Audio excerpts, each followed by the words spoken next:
함께 기도로 말씀 시작하겠습니다. 기도하시겠습니다. 우주 만물을 창조하시고 인간 만사를 계획하시고 주관하시는 거룩하신 하나님 아버지 감사합니다. 오늘 또 한 달을 허락해 주셔서 성경 강연의 5일째 되는 날 함께 할 수 있도록 도와주심에 감사드립니다. 이 시간 전해지는 말씀 또 마음에 새기고 하나님이 주시고자 하는 귀한 은혜를 믿음으로 얻을 수 있도록 도와주시옵소서. 이 자리에 또 함께 하고자 했으나 참여치 못한 분들이 있다면 어느 곳에 있든지 그 걸음 이끌어 주셔서 함께 할 수 있도록 도와주시옵소서. 말씀을 듣는 중에 시종 주님께서 함께 해주셔서 조금 더 다른 일들, 다른 생각들로 귀한 시간을 빼앗기지 않고 오직 각각의 마음에 하나님의 말씀만을 온전히 받아들일 수 있도록 도와주시옵소서. 이 시간에 모든 시종 주께 의지합니다. 은혜로운 시간 되게 인도하여 주시옵소서. 거룩하신 주 예수 그리스도의 이름 받들어 감사하며 간절히 기도드립니다. 아멘. 네, 말씀 같이 찾겠습니다. 이사야 46장입니다.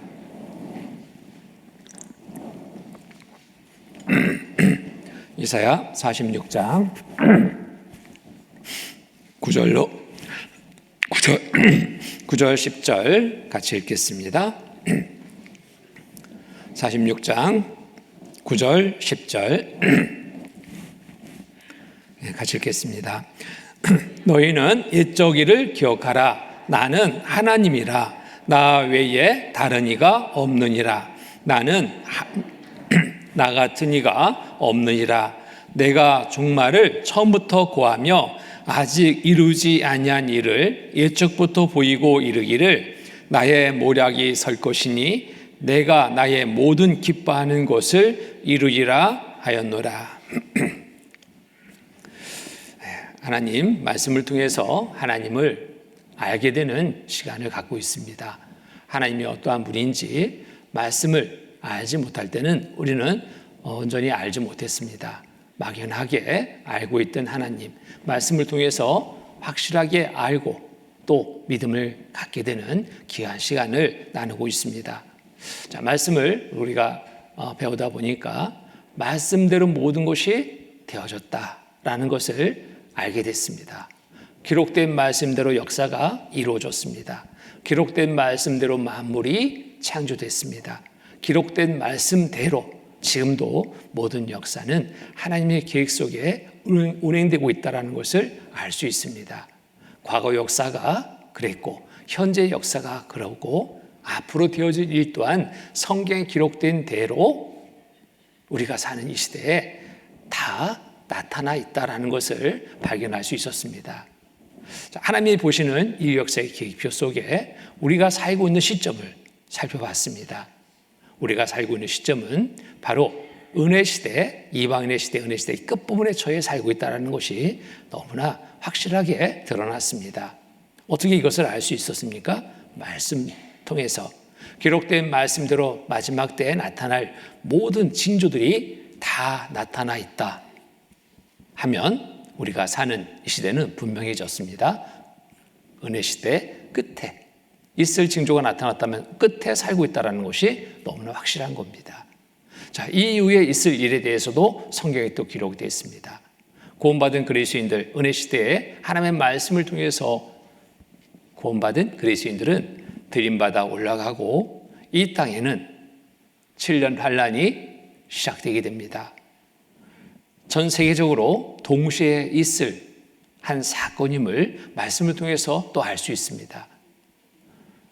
두 사람이 잠자리에 들었는데 한 사람 데려가고 한 사람 남겨두고, 두 사람이 밭에서 일을 할 때 한 사람이 데려가고 한 사람 남겨두고, 두 사람이 음식을 준비하고 있는데 한 사람은 데려가고 한 사람 버려두고, 이 모든 것들을 종합해 보면 이 세상에 동시에 있을 한 사건인데 밤과 낮이 기록되어 있습니다.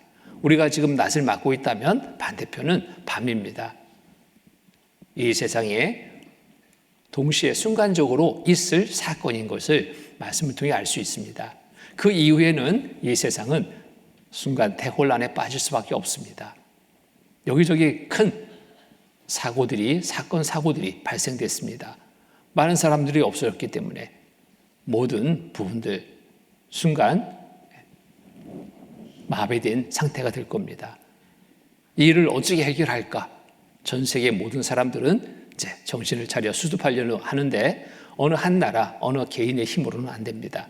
우리가 함께 하자. 그래서 7년 환란 초기에 자연스럽게 이루어질 것은 평화입니다. 평화. 지금 전쟁 계속하고 있는데 모두가 바라는 거 뭐예요?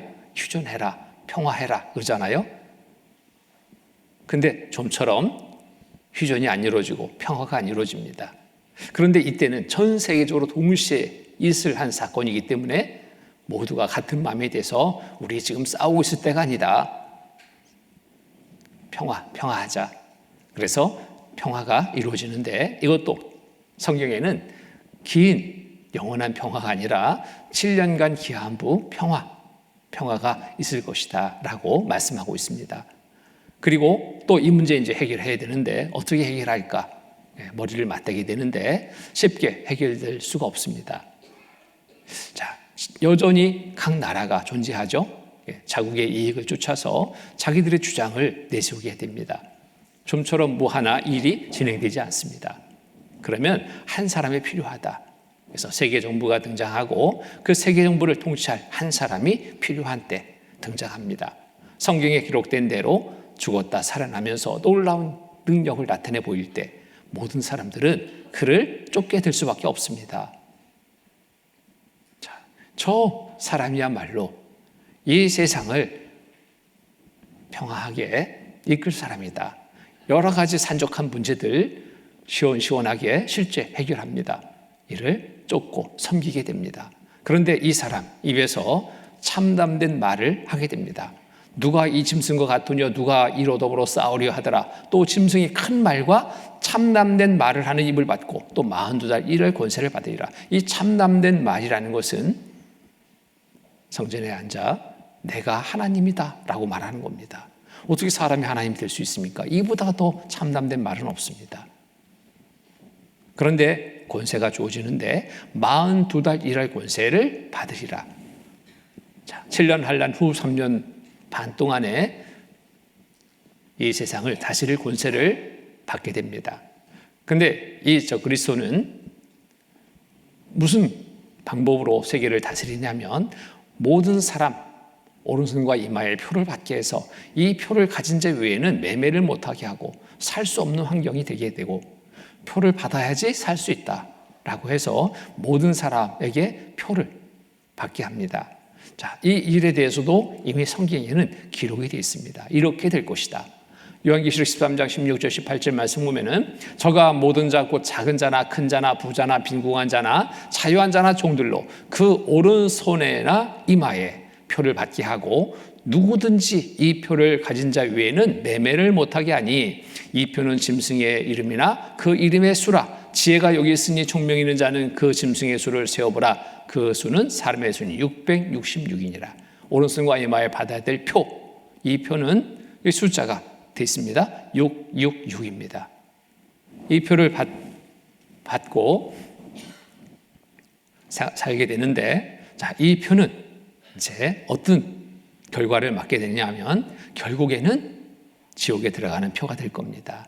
7년 환란에 구원받지 않고 들어간 이방인들 모두는 고통받는 삶을 살다가 영원한 지옥에 들어가게 될 것을 성경에 기록되어 있습니다.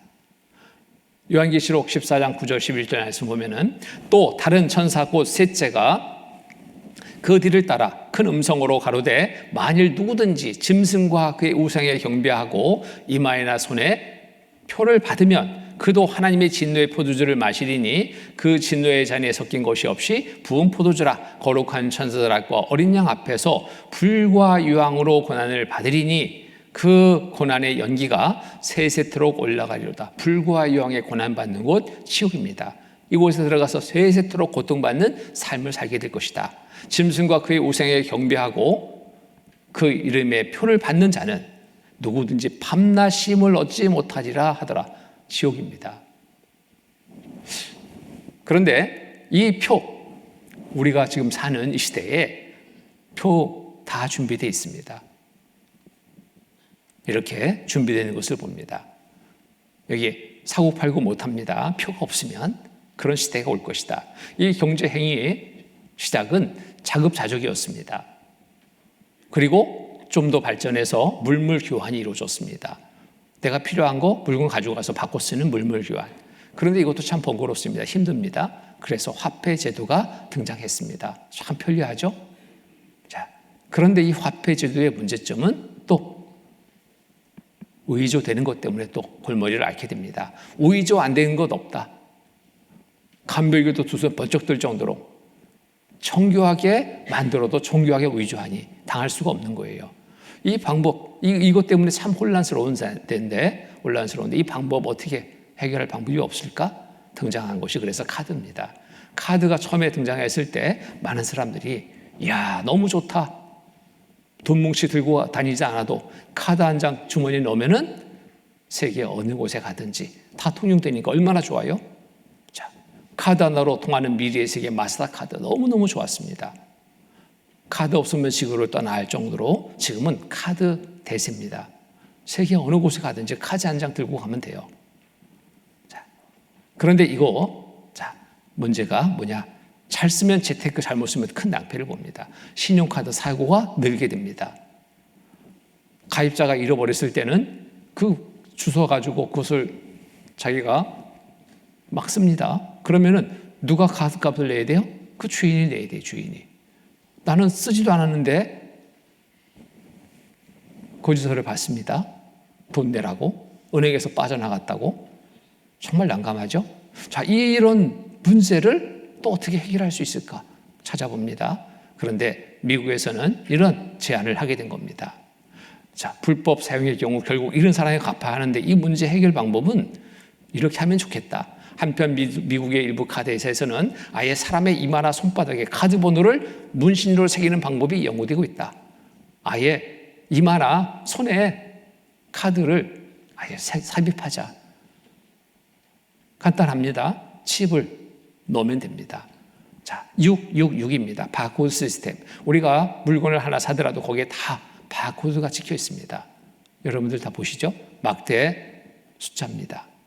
시작에 6, 가는 선 두 줄이 6입니다. 6을 가리킵니다. 중간에 6, 끝에 6. 이것이 없으면 컴퓨터가 의식하지 않습니다. 거래를 할 수 없어요. 반드시 바코드에는 666이 들어갑니다. 성경에 나오는 모든 사람 오른손과 이마에 받아야 될 표가 공교롭게도 666입니다. 이 표를 받고 이제 살아야 되는 세상. 근데 어디다 받아야 되는지 여기 고민하고 있는데요. 성경을 보면 답이 나오죠. 이마나 손. 그런데 여기는 어디다 받아야 되는지 고민합니다. 이 시대가 올 것이 너무나 당연하다. 인간 바코드 시대에 올 것인가? 그런데 이 바코드를 인간에게 새기는 아직 멀지 않았다는 주장이 있다. 모든 사람에게 새기는 각기 다른 바코드를 부여함으로써 신분 확인을 할 수 있을 뿐 아니라 각종 거래에 이 바코드를 사용하여 거래의 부정이나 범죄를 원천적으로 방지할 수 있다는 것이다. 너무 편리하다. 그러나 문제는 이 바코드를 사람의 몸 어디에 또 어떻게 새기냐는 문제가 남는다. 모든 사람에게 문신을 새길 수밖에 없는데 이대에 신학적으로 반박하는 사람들도 있다. 자, 어디에 새기느냐? 성경에는 답이 있죠. 오른손과 이마. 오른손에 새겨야 될 이유가 또 밝혀집니다. 과학적으로. 오른손의 각 사람의 정맥 구조는 같은 사람의 한 사람도 없다고 합니다. 왼손 같은 경우는 쌍둥이일 경우 같을 수도 있대요. 그러니까 오른손의 정맥 구조 다르죠? 그 사람의 비밀번호가 될 수 있는 겁니다. 그렇죠? 거기다가 표를 받으면 자, 이 사람 누구구나. 그리고 거기에 찍힌 표를 의식해서 거래가 진행되는 겁니다. 잃어버릴 염려 없죠? 지갑 들고 다니지 않아도 됩니다. 카드 없어도 됩니다. 여기에 다 있으니까 너무 편리한 거예요. 자, 그리고 여기 이 모든 것들이 지금은 다 이제 완료됐어요. 지금 실제 사용되고 있습니다. 삼성 스마트워치 정맥으로 본인 인증, 정맥 구조로 본인 인증.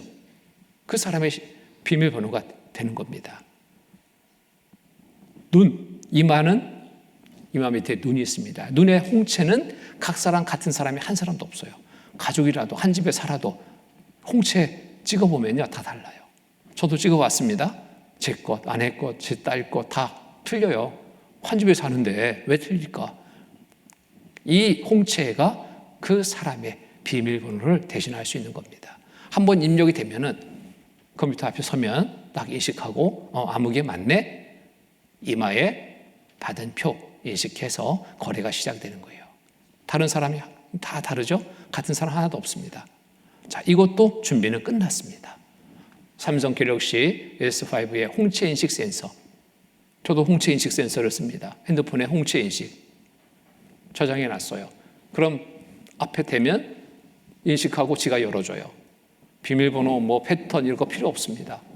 그냥 대면 돼. 다른 사람 아무리 갖다 대도 안 돼요. 제 거 열어보려고 하지 마세요. 노력하지 마세요. 포기하십시오. 안 됩니다. 네. 이게 다 개발돼가지고 지금 사용되고 있는 거예요. 2000년 전에 이미 이렇게 될 것이다라고 말씀하신 말씀이 지금 우리가 사는 시대에 다 나타나 있다, 이루어져 있다. 그럼 우리가 살고 있는 시대는 어느 때냐? 이게 어느 때 있을 일? 마지막 때 있을 일. 7년 환란 후 3년 반 초기에 모든 사람이 받을 수 있는 일이다. 그런데 다 준비는 끝났다. 그러면 우리가 살고 있는 시대는 어느 시대, 어느 시점이냐? 주님 공중 재림하시기 직전의 상황. 오늘 밤이라도 주님 오신다 해도 틀리지 않을 정도로 성경대로 모든 것이 나타나 있는 때에 우리가 살고 있다는 겁니다.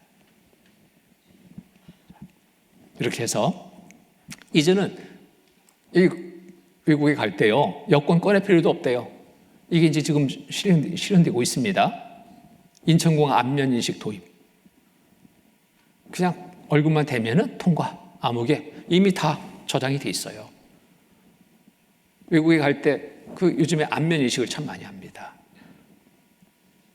딱 찍어놨기 때문에, 저장했기 때문에 그 사람의 여권 볼 필요도 없어요. 이미 여기에 다 모든 정보가 다 들어가 있거든요. 참 놀랍습니다. 자, 여기에 오른손과 이마에 받아야 될 이유가 또 하나 여기에 있다고 발표했는데요.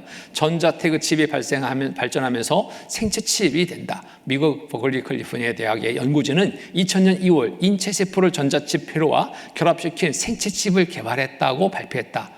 미국 정보기관의 연구에 따르면 피부 온도 변화에 따라 재충전되는 배터리를 내장한 반도체를 이식하기 적당한 위치는, 여기 보세요, 어디라고요? 이마와 손등이라고 한다. 어떻게 이렇게 일치할까요? 하나님은 우주 만물을 창조하신 분, 사람도 만드시고 모든 것을 계획하시고 주관하시는 분, 말씀대로 모든 것이 이루어졌고 지금도 이루어지고 있습니다. 말씀대로. 자, 김포 제주공항 신분증 없이 생체 정보로 탑승. 제가 제주에 살 때 이 공항에 나가면 정말 아주 난감한 상황도 만날 때 있습니다. 시간은 다 됐는데 확인하느라고요. 신분 확인하느라고 길게 줄 서 있는 거예요. 단체 관광객이 있다고 왔다. 그러면 다 일일이 확인해야 되잖아요. 길이 얼마나 긴지 몰라. 나는 시간이 없는데 정말 이런 때는 아주 땀납니다. 땀나. 비행기 놓치면 이제 표 사기도 어려워요. 이게 진짜 큰일 났다. 근데 어느 날 보니까요, 이런 게 하나 딱 설치되어 있는 거예요. 저게 뭐지? 그래서 물어봤습니다, 직원한테. 이거 한번 입력해 놓으면 저렇게 줄 서지 않아도 됩니다. 그러는 거예요. 뭐 줄 서지 않아도 되느니 얼마나 좋아요? 그래요. 어떻게 줄 서지 않아도 됩니까? 그랬더니 생체 정보를 입력하면 여기에 손만 대면 통과합니다. 뭐 할 것도 없죠? 저 좀 하겠습니다. 그랬더니 신분증 주니까 확인하고 오른손 내미셔. 오른손 내밀었어요. 쫙 스캔해요. 됐습니다. 지금 가셔도 됩니다. 너무 쉬운 거예요. 그래가지고 이제 항공권 그 바코드 먼저 앞에 대기돼 있어요. 그걸 대고, 그러니까 문이 한번 쫙 열려요. 두 번째, 손을 딱 오른손을 대셔. 오른손 댔어요. 조금 있으니까 쫙 스캔하더니 또 문이 쫙 열려요. 오른손의 정맥 구조가 이미 다 입력됐습니다. 신분증 확인할 필요도 없어요. 모든 정보가 여기 다 같이 입력돼 버린 거예요. 다른 사람들은 뭐 20분, 30분 걸려야 될 그 검사 시간을 나는 10초. 받겠어요? 안 받겠어요? 제가 이걸 받고 나서 교회에 얘기했더니 제주에서는 비행기 타고 갈 수밖에 없는데 모두가 똑같은 그런 경험을 해서 야, 이거 어떡하나 난감했던 그런 경험들이 있으니까 너도 나도 너무 편리하니까 그렇게 받았습니다. 자, 그런데 이제 여기에 모든 것 준비되어 있죠? 이제 카드 때문에 이제 문제가 됩니다. 카드 분실하면 어떡하나? 그런데 요즘에는 카드 들고 다니지 않아도 돼요. 핸드폰에 다 그것이 다 저장돼 있죠? 핸드폰만 들고 다니면 돼. 핸드폰에 신분증 다 들어가 있죠. 운전면허증 들어가 있죠. 카드 들어가 있죠. 은행 통장 다 들어가 있죠. 이게 어느 날 보니까요, 다 그렇게 된 거예요. 야, 핸드폰이 정말 무겁다 이거. 근데 이것을 잃어버리면 어떻게 되나? 너무 아찔한 거예요. 아무것도 없어. 정보 다 들어가 있습니다. 전화번호 다 들어가 있어요. 야, 이거 하나 잃어버리면 이거 큰일 나겠다. 그런데 잃어버리지 말아야지 해도 잃어버리잖아요. 난감합니다. 어떤 사람은 공항에서 핸드폰을 놓고 화장실에 갖다 놓고 왔는데 이게 뭐 꼼짝 못하는 거예요. 어떡하나? 막 급히 생각나서 달려가 보니까 마침 그래도 사람들이 많이 통행하지 않는 곳이라서 그런지 남아있어서 그거를 가져왔다고. 정말 죽는 줄 알았다고. 핸드폰이 잃어버려서 죽는다 이럴 수는 없는데 어떤 그렇듯 핸드폰에 모든 것이 저장되어 있기 때문에 이게 그만큼 중요한 것이 됐고 잃어버리면 안 되는 것이 됐는데 잃어버리지 말아야지 해도 잃어버리잖아요. 이 방법 없을까? 아예 박아버리자. 오른손에 이마에 칩으로 박으면 됩니다. 거기 넣으면 돼요. 거기에 모든 정보가 다 들어갑니다. 내 주민등록증, 신분증, 은행, 동당, 모든 것이 다 여기에 들어갈 수 있어요. 좋겠죠? 이 모든 준비는 끝났습니다. 앞으로 7년 한란 초기에 있을 일 이미 다 준비가 끝나 있는 때 우리가 살고 있습니다. 이 칩 하나 오른손에 받으면, 칩 하나 이마에 받으면 다 끝납니다. 삶의 질 향상과 인문시대의 고인과 전자시대 도래 싸고 놀란 가열. 그러면은 이 모든 일들이 어디에서 오는 것이냐? 하나님께부터 온 것이다라고 여기 얘기하고 있습니다. 릴리전 뉴스는 ADSI 고문 리처드 실링 박사와 디지털 엔셀사의 사장 피터 조 박사가 최근 미국 주요 방송 토크쇼에 출연, 자신들이 출연하고 있는 전자마크는 삶의 질을 개선하기 위한 첨단 과학이며 인간 삶의 수준을 향상시키기 위한 것은 하나님께로부터 온 것이라는 견해를 피력했다고 보도했다. 하나님께로부터 온 것이다. 자신의 팔과 오른쪽 다리에 직접 전자칩을 이식해 넣은 실링 박사는 전자칩을 이식한 이후 피부의 변형은 전혀 찾아볼 수 없으며 예전과 똑같은 기분을 느끼고 살고 있다고 강조했다. 넣고 보니까 별로 느낌이 없어요. 불편하지 않다. 너무 편리하다. 좋다. 근데 이것이 어디에서 온 거라고요? 하나님께로부터 온 것이라는 견해를 피력했다고 보도했다. 하나님께로부터 온 것이죠. 성경에 기록된 대로 모든 것이 다 지금 이루어졌잖아요. 하나님께로부터 온 것입니다. 이렇게 될 것이다. 그렇게 다 돼 있잖아요. 자, 모든 것은 준비가 끝나 있는 때입니다. 보세요. 자, 생각만 해도 끔찍한 일, 달갈 수는 있어도 숨을 수 없는 세상. 문제는 이 모든 것이 준비되어 있다는 것이다. 다 준비가 끝나 있습니다. 끝났다니까요. 자, 여기에 자 보시오. 이렇게 준비가 끝났습니다. 영상 하나 보시죠.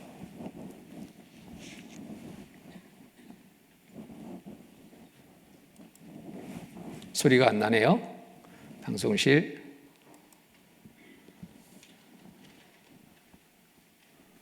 은행에 갈 때 신분증을 놓고 가서 헛걸음하신 적 한 번쯤은 있으실 텐데요. 이제 손가락의 지문은 물론이고 눈동자의 홍채, 손바닥의 정맥으로 본인 확인을 할 수 있게 됐습니다. 한마디로 생체 신분증 시대가 온 건데요. 성승환 기자입니다. 거리 곳곳에 설치되어 있는 특수장치들, 눈동자의 홍채 정보를 인식해 사람을 구분합니다. Hello, Mr. Yakamoto. Welcome back to the Gap. How does assorted tank top? 사람의 고유 신체 정보를 이용하는 이른바 생체 인식 기술.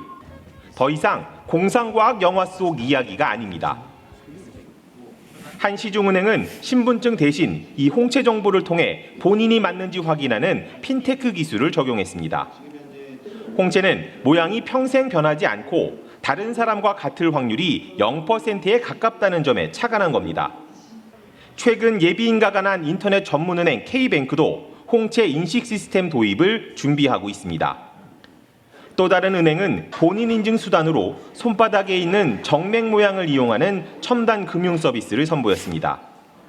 현금 출납기처럼 보이는 첨단 기기에 손바닥을 올려놓으면 적외선이 정맥의 실핏줄 모양을 파악해 누구인지를 확인하는 겁니다. 자, 끝났죠? 오른손 이마 다 준비는 완료됐습니다. 자, 이 표를 7년 한란에 들어가면 받지 않을 수 없습니다. 왜? 매매를 못한다. 생활을 못한다. 매매 못하면 먹고 살 수가 없잖아요. 일을 할 수도 없습니다. 아무것도 할 수 없습니다. 받을 수밖에 없어요. 결국 이 표를 받을 수밖에 없고 이 표는 지옥에 가는 표가 됩니다. 자, 7년 한란 또 후후 3년만 끝에 있을 한 사건은 성경의 마지막 전쟁을 말씀하고 있습니다. 자, 이러한 무기가 사용돼서 세상 마지막 전쟁이 있을 것이다.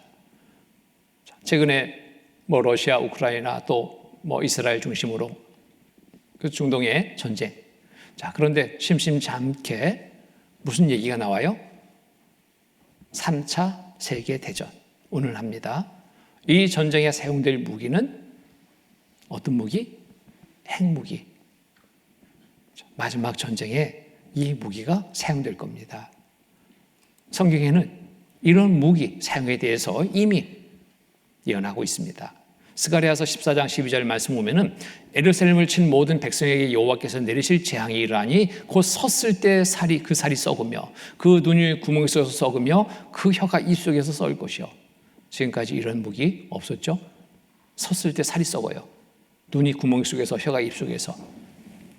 어떤 무기가 사람을 이렇게 순간적으로 다 녹여버리는가? 바로 다름이 아닌 핵무기입니다. 핵무기의 공격을 받았을 때 인체는 순간 이렇게 다 녹아내려 버립니다. 방사능의 인체는 썩어 들어간다. 뻥 터지는 순간에 쫙 녹아요. 마지막 전쟁에 사용될 무기다라는 겁니다. 지구 종말 가져올 핵전쟁. 세계 핵력 히로시마 원폭의 130만 배. 인류 100번 멸망시킬 핵무기 다 준비가 끝나 있죠. 도시가 연기처럼 사라진다. 세계 최후의 순간은 10분이면 족하다.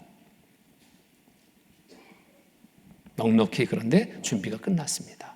핵전담의 인류는 살아남는다? 전멸한다. 전멸입니다. 끝없는 핵경쟁 인류 불안하다. 그런데 계속 만들고 있죠.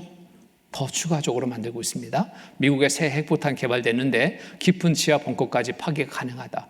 그 안에는 핵전 나면 방공호에 들어가면 살 수 있다라고 방공호 막 만들었습니다. 소방 여러 나라에서는 개인 방공호까지 막 만들어 놓고 있었어요. 그런데 지금 그거 필요 없습니다. 깊은 벙커까지 파괴가 가능한 핵무기 개발됐는데 그 방공호 들어가도 살 방법은 없습니다. 준비는 다 끝났습니다. 조금만 여기에 노출돼도 이렇게 모습이 변하는 거예요. 이렇게 신호의 경고는 끝나지 않았다. 마지막 전쟁에 사용될 무기까지 다 준비되어 있는 때 우리가 살고 있다. 그러면 우리는 어느 때 살고 있냐? 마지막 때 살고 있다. 오늘 밤이라도 주님 오신다 해도 틀리지 않은 마지막 때. 성경대로 모든 것이 이루어졌고 이루어지고 있고 이루어질 것에 대해서 조금 더 의심할 수 없는 마지막 때에 우리가 살고 있습니다. 자, 어떻게 해야 될까요? 준비해야 됩니다. 앞에 정말 위험이 있다면 그것을 안다면 준비하잖아요. 피할 준비. 이대 결국을 다 들었으니 하나님을 경외하고 그 명령을 지킬지어다. 이것이 사람의 본분이니라. 하나님은 우리에게 명령하십니다. 준비하라고. 무엇을 준비하라고? 영원히 천국에 갈 준비를 하라고. 어떻게? 말씀을 듣고 믿음으로 준비하는 겁니다. 그 영혼을 살릴 수 있는 유일한 방법, 그 영혼이 천국에 들어가게 하는 유일한 방법은 단 하나입니다. 말씀을 듣고 그 영혼을 살리는 겁니다. 구원받을 때 준비하는 겁니다. 이것이 사람의 본분, 하나님이 바라시는 일이고 하나님이 우리 모두에게 명령하십니다. 하나님은 모든 사람이 구원을 받으며 진리를 아는데 이르기를 원하시느니라 말씀하셔요. 모든 사람 구원받아서 천국에 오기를 바라십니다. 성경을 통해서 그 길을 갈 수 있습니다. 그래서 잠언 27장 12절 말씀 보면은 슬기로운 자는 재앙을 보면 숨어 피하여도 어리석은 자들은 나가다가 해를 받느니라. 슬기로운 자가 되어야 됩니다. 어리석은 자 되지 마십시오. 슬기로운 자 어떤 일을 합니까? 슬기로운 자는 재앙을 보면 숨어 피하여도, 하나님이 앞에 있을 일을 다 지금 말씀을 통해서 알게 해주셨잖아요. 왜 알게 하셨습니까? 피하라고, 피할 길을 찾으라고. 근데 알려줬는데도 그거 그냥 무시해. 그러다가 그냥 화를 당해. 누구 탓해야 돼요? 하나님 탓? 자기 탓해야죠. 자기 내가 잘못했는데, 기회 줬는데 그걸 잡지 않았으니 누구 탓합니까? 내 탓이지. 그렇지 않겠어요? 자, 하나님의 말씀은 농담이 없습니다. 모든 말씀은 진리입니다. 맞죠? 창세기 19장,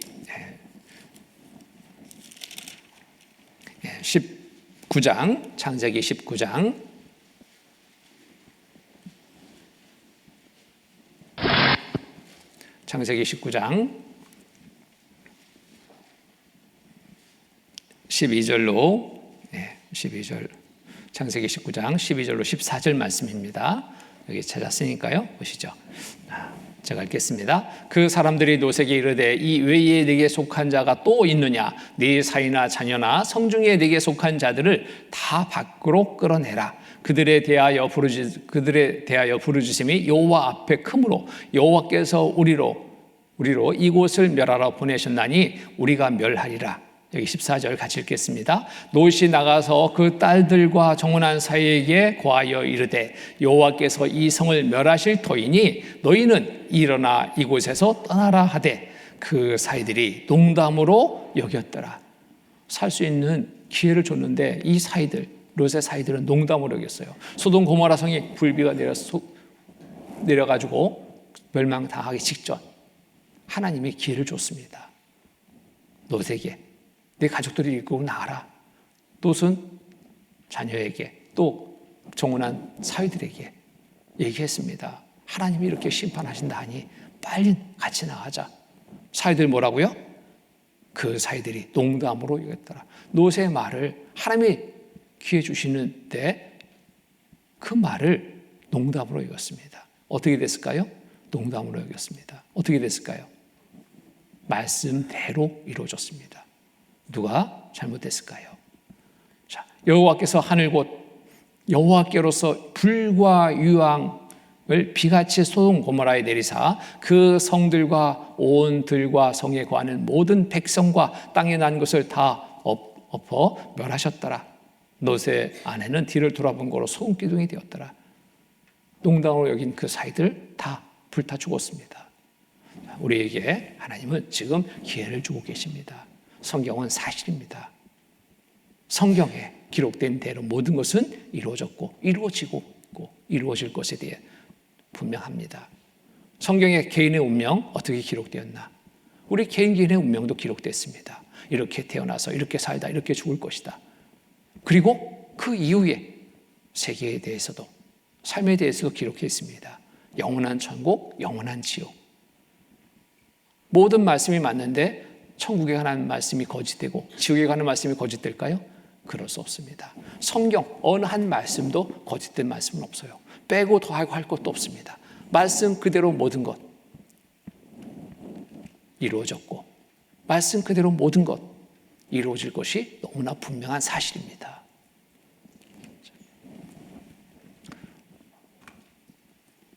두 곳 중에 한 곳을 가게 됩니다. 마태복음 25장 46절 말씀 보면은 저희는 영벌에, 의인은 영생에 들어가게 되리라. 영벌 받는 곳 지옥, 영생 천국 두 곳 중에 한 곳을 가게 돼요. 자, 하나님이 주신 기회입니다. 죽음이라는 것은 언제 죽을지 몰라요. 아무도 몰라요. 그렇죠? 죽는 날 아시는 분 있습니까? 없습니다. 계획 세우잖아요. 몇 세까지 살아야지. 근데 그때까지 살 수 있을지 없을지 모릅니다. 죽음은 갑자기 임하게 되는 것이 죽음이에요. 보세요. 자, 어느 날 갑자기 당신에게도 돌연사가 있을 수 있습니다. 돌연사, 30대 애가 아니다. 젊다고 이런 일 안 당하냐? 아닙니다. 좋아서도 또 죽는 사람이 있네, 여기. 축구 보다가 골이 나니까 골이 나버렸어요, 아예. 이런 일도 있습니다. 너무 좋아서, 너무 기뻐서 막 안전하다고 열차 이용했는데 피한다고 피했는데 하필 그 열차가 전복돼 이렇게 일가족이 다 죽을 줄 누가 알았겠어요? 이 열차 그럼 탔겠어요? 알았다면? 나름대로 피한다고 피했는데 하필 그 열차가 이렇게 될 줄. 여기에 대만에서 일본으로 여행하는 여행객 사진입니다. 비행기를 타고 지금 가는데 비행기 안에서 찍은 사진이에요. 환한 미소죠. 그런데 일본 도착하지 못했습니다. 사진만 남았어요. 비행기가 추락했거든요. 이런 일이 있을 줄 알았다면 이 비행기 탔겠습니까? 아니, 안 탔죠. 자, 남편들이 둘이 아내를 데리고 아주 아름다운 휴양지에 갔습니다. 모처럼의 여행, 얼마나 설레겠어요. 여기서 정말 사진도 찍고 즐거운 시간도 보냈는데 사진 찍어준다고 앞에 세웠어요. 뒤에 아주 멋있는 암벽이 있었기 때문에. 그런데 4초 뒤에 암벽이 무너졌습니다. 치즈 착각하는 순간에 피할 시간도 없이 암벽이 무너져서 이 아내들이, 남편들이 보는 앞에서 그 암벽에 깔려 죽는 거예요. 이 일을 알았다면 남편을 여기 세웠겠습니까? 이 다리가 끊어질 줄 누가 알았겠어요? 끊어졌어요. 미국의 동시다발 테러로 빌딩이 무너질 줄 누가 알았겠습니까? 교통사고도 피하려고 피하죠. 보험 들고 다니죠. 그런데 갑자기 나에게 이런 일이, 누구나 당할 수 있는 일입니다. 자, 여기 교통사고 당하면 뭐 이런저런 비용도 지출될 수 있고 뭐 여러 가지 그런 것들이 염려되니까 보험 들잖아요. 보험 든다고 죽음을 피할 수 있을까요? 아니요. 피할 수 없습니다. 갑자기 단단한 바다가 파도가 일어서 싹 쓸어갑니다. 얼마 전에도 동해안에 그런 일이 있었죠. 잔잔한 바다가 갑자기 막 파도가 거세져 가지고 일가족 쓸고 가버렸습니다.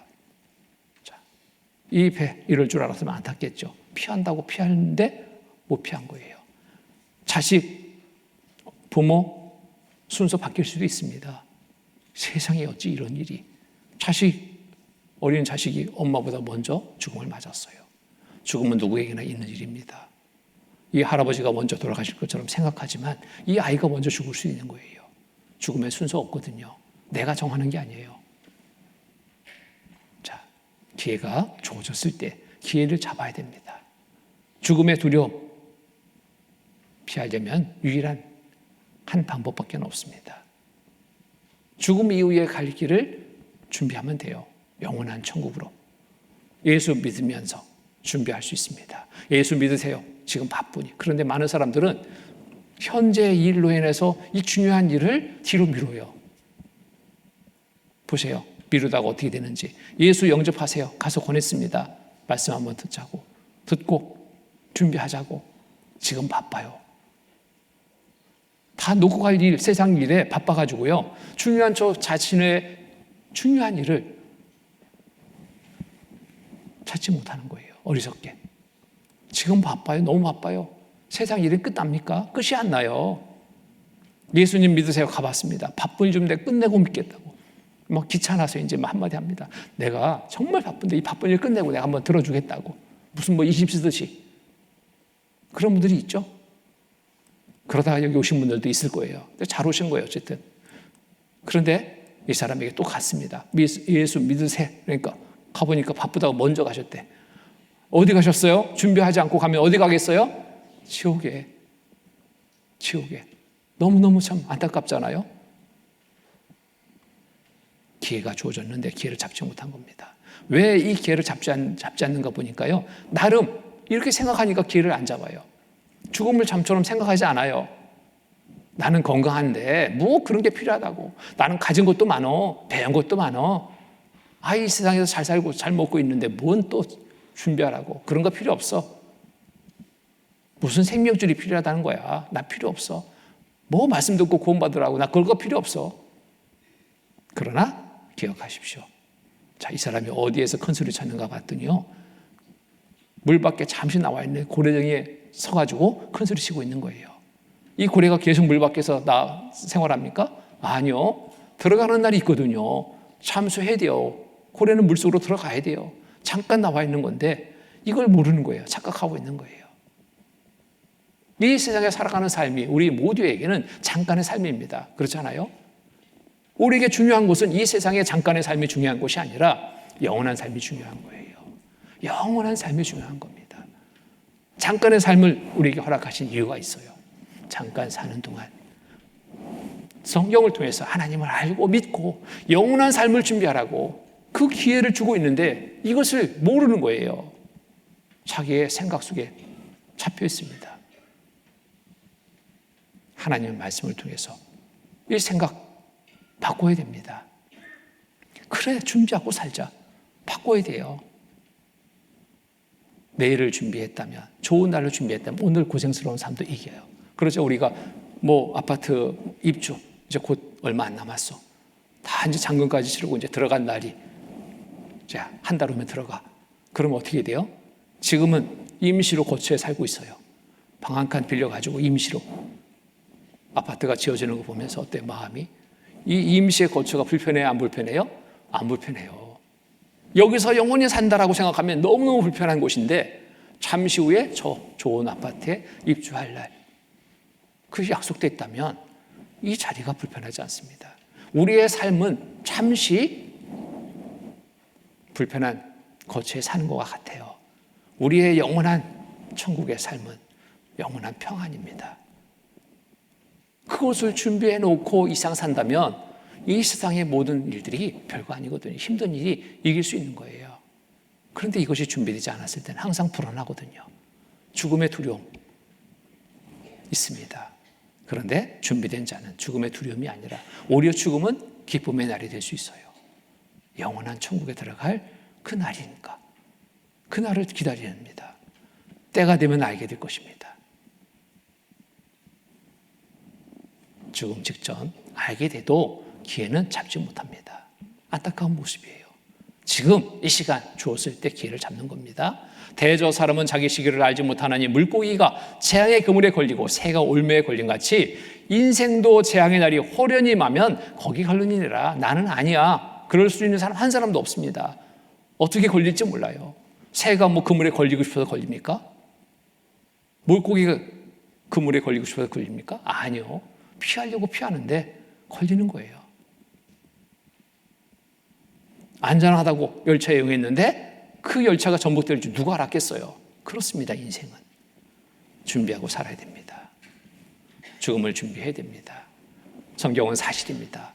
성경의 개인의 운명 어떻게 기록됐는가 알아보고 준비해야 됩니다.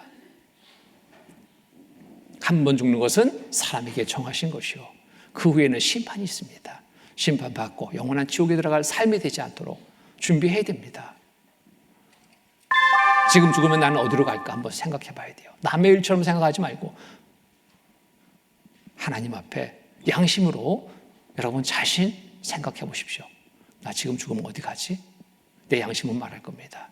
야, 너 이런 죄 저런 죄 많아. 너 나쁜 짓 많이 했잖아. 그 숨겼잖아. 내 양심은 다 기록하고 있어요. 사람들은 날 모르죠? 겉에 드러난 일들로 착한 사람, 선한 사람, 훌륭한 사람, 법 없이도 할 사람, 좋은 말은 다 하지만 내 양심은 나를 잘 알거든요. 숨긴 죄, 이런 죄 있잖아, 이런 죄 있잖아, 이런 죄도 있잖아. 너 그 죄로 해서 넌 지옥이야. 스스로에게 질문 던져보십시오. 저도 이런 질문을 받았을 때요, 순간 당황했습니다. 기분 나빴어요. 지금 죽으면 어디 가요? 천국, 지옥 확실하게 알지 못했습니다. 그런데 내 양심이 나를 막 송사하는 거예요. 너 지금 죽으면 지옥이야. 그러니까 순간 그 질문이 기분도 언짢았지만 당황스러웠습니다. 재차 질문하는 거예요. 지금 죽으면 어디 가냐고요? 왜 죽음을 얘기해? 사는 것도 좀 바빠 죽겠는데 아직 젊은 나이인데 기분이 언짢아요. 그런데 양심은 계속 움직였습니다. 너 지금 죽으면 지옥이야. 순간 당황스러웠습니다. 그래? 내가 죽으면 지옥이라고? 나 괜찮은 사람이었는데? 이런저런 사람들의 말을 자꾸 먼저 되뇌이지만 내 양심은 거기에 굴복하지 않았어요. 그렇게 보일 수도 있지만 너는 많은 죄를 졌잖아. 그간에 숨겨졌던 아무도 모르게 했던 그런 죄들이 쫙 다 드러나는 거예요. 갑자기 얼굴이 막 후끈후끈해집니다. 야, 이거 그래? 나는 괜찮은 사람인 줄 알았더니 아니구나. 어떻게 해야 되지? 죽으면 지옥이라고? 이 문제 해결하자. 스스로 찾았습니다. 어떻게 해결할 수 있는데? 성경을 배워보세요. 성경에 답이 있습니다. 방법이 있습니다. 그래? 배워보자. 찾았습니다. 성경에서 진리를 찾았습니다. 불안한 삶이 아니라 이제 안심되는 삶이 됐습니다. 왜? 영원한 천국의 삶을 준비했거든요. 여러분 모두 영원한 천국의 삶을 준비하셔야 됩니다. 지금 죽으면 나는 어디로 갈까? 여러분의 양심에게 질문해 보십시오. 너 어디 가냐? 지옥. 큰일입니다. 지옥은 어떤 곳인데?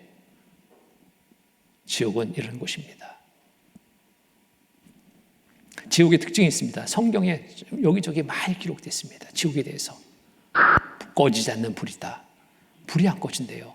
불 속에서 세세토록 고통받는 삶을 사는 곳이 지옥입니다. 슬피 열매 이를 가는 곳입니다. 불과 유황에 탄 곳입니다. 고독에도 죽지 않고 불로 소금치 사는 곳, 밤낮 쉬지 못하는 곳, 고통스러운 의식이 영원히 남아있는 곳, 사랑하는 자들과 영원히 이별하는 곳, 구조될 가능성이 전혀 없는 곳. 이곳에서 얼만큼 산다? 영원히 끝없이 산다. 여러분 생각해 보십시오. 이 고통이 이루 말할 수 없는 고통입니다. 불 가운데 고통받는 삶 생각해 보셔요. 이루 말할 수 없죠. 화상 환자에 있는데 치료하는 과정인데도 이 사람은 못 살겠대. 보세요. 지옥의 고통은 이보다 더한 고통. 하다가 진짜 죽겠어. 이거 못 참겠다. 다 했어. 조금만. 아니 다 했어도 뜨거운 거 어떡해. 뜨거워. 소독 살살려. 와 지금 너무 아파요. 지금 너무 아파. 아프지? 지금 너무 아파요. 지금 너무 못 참겠어요.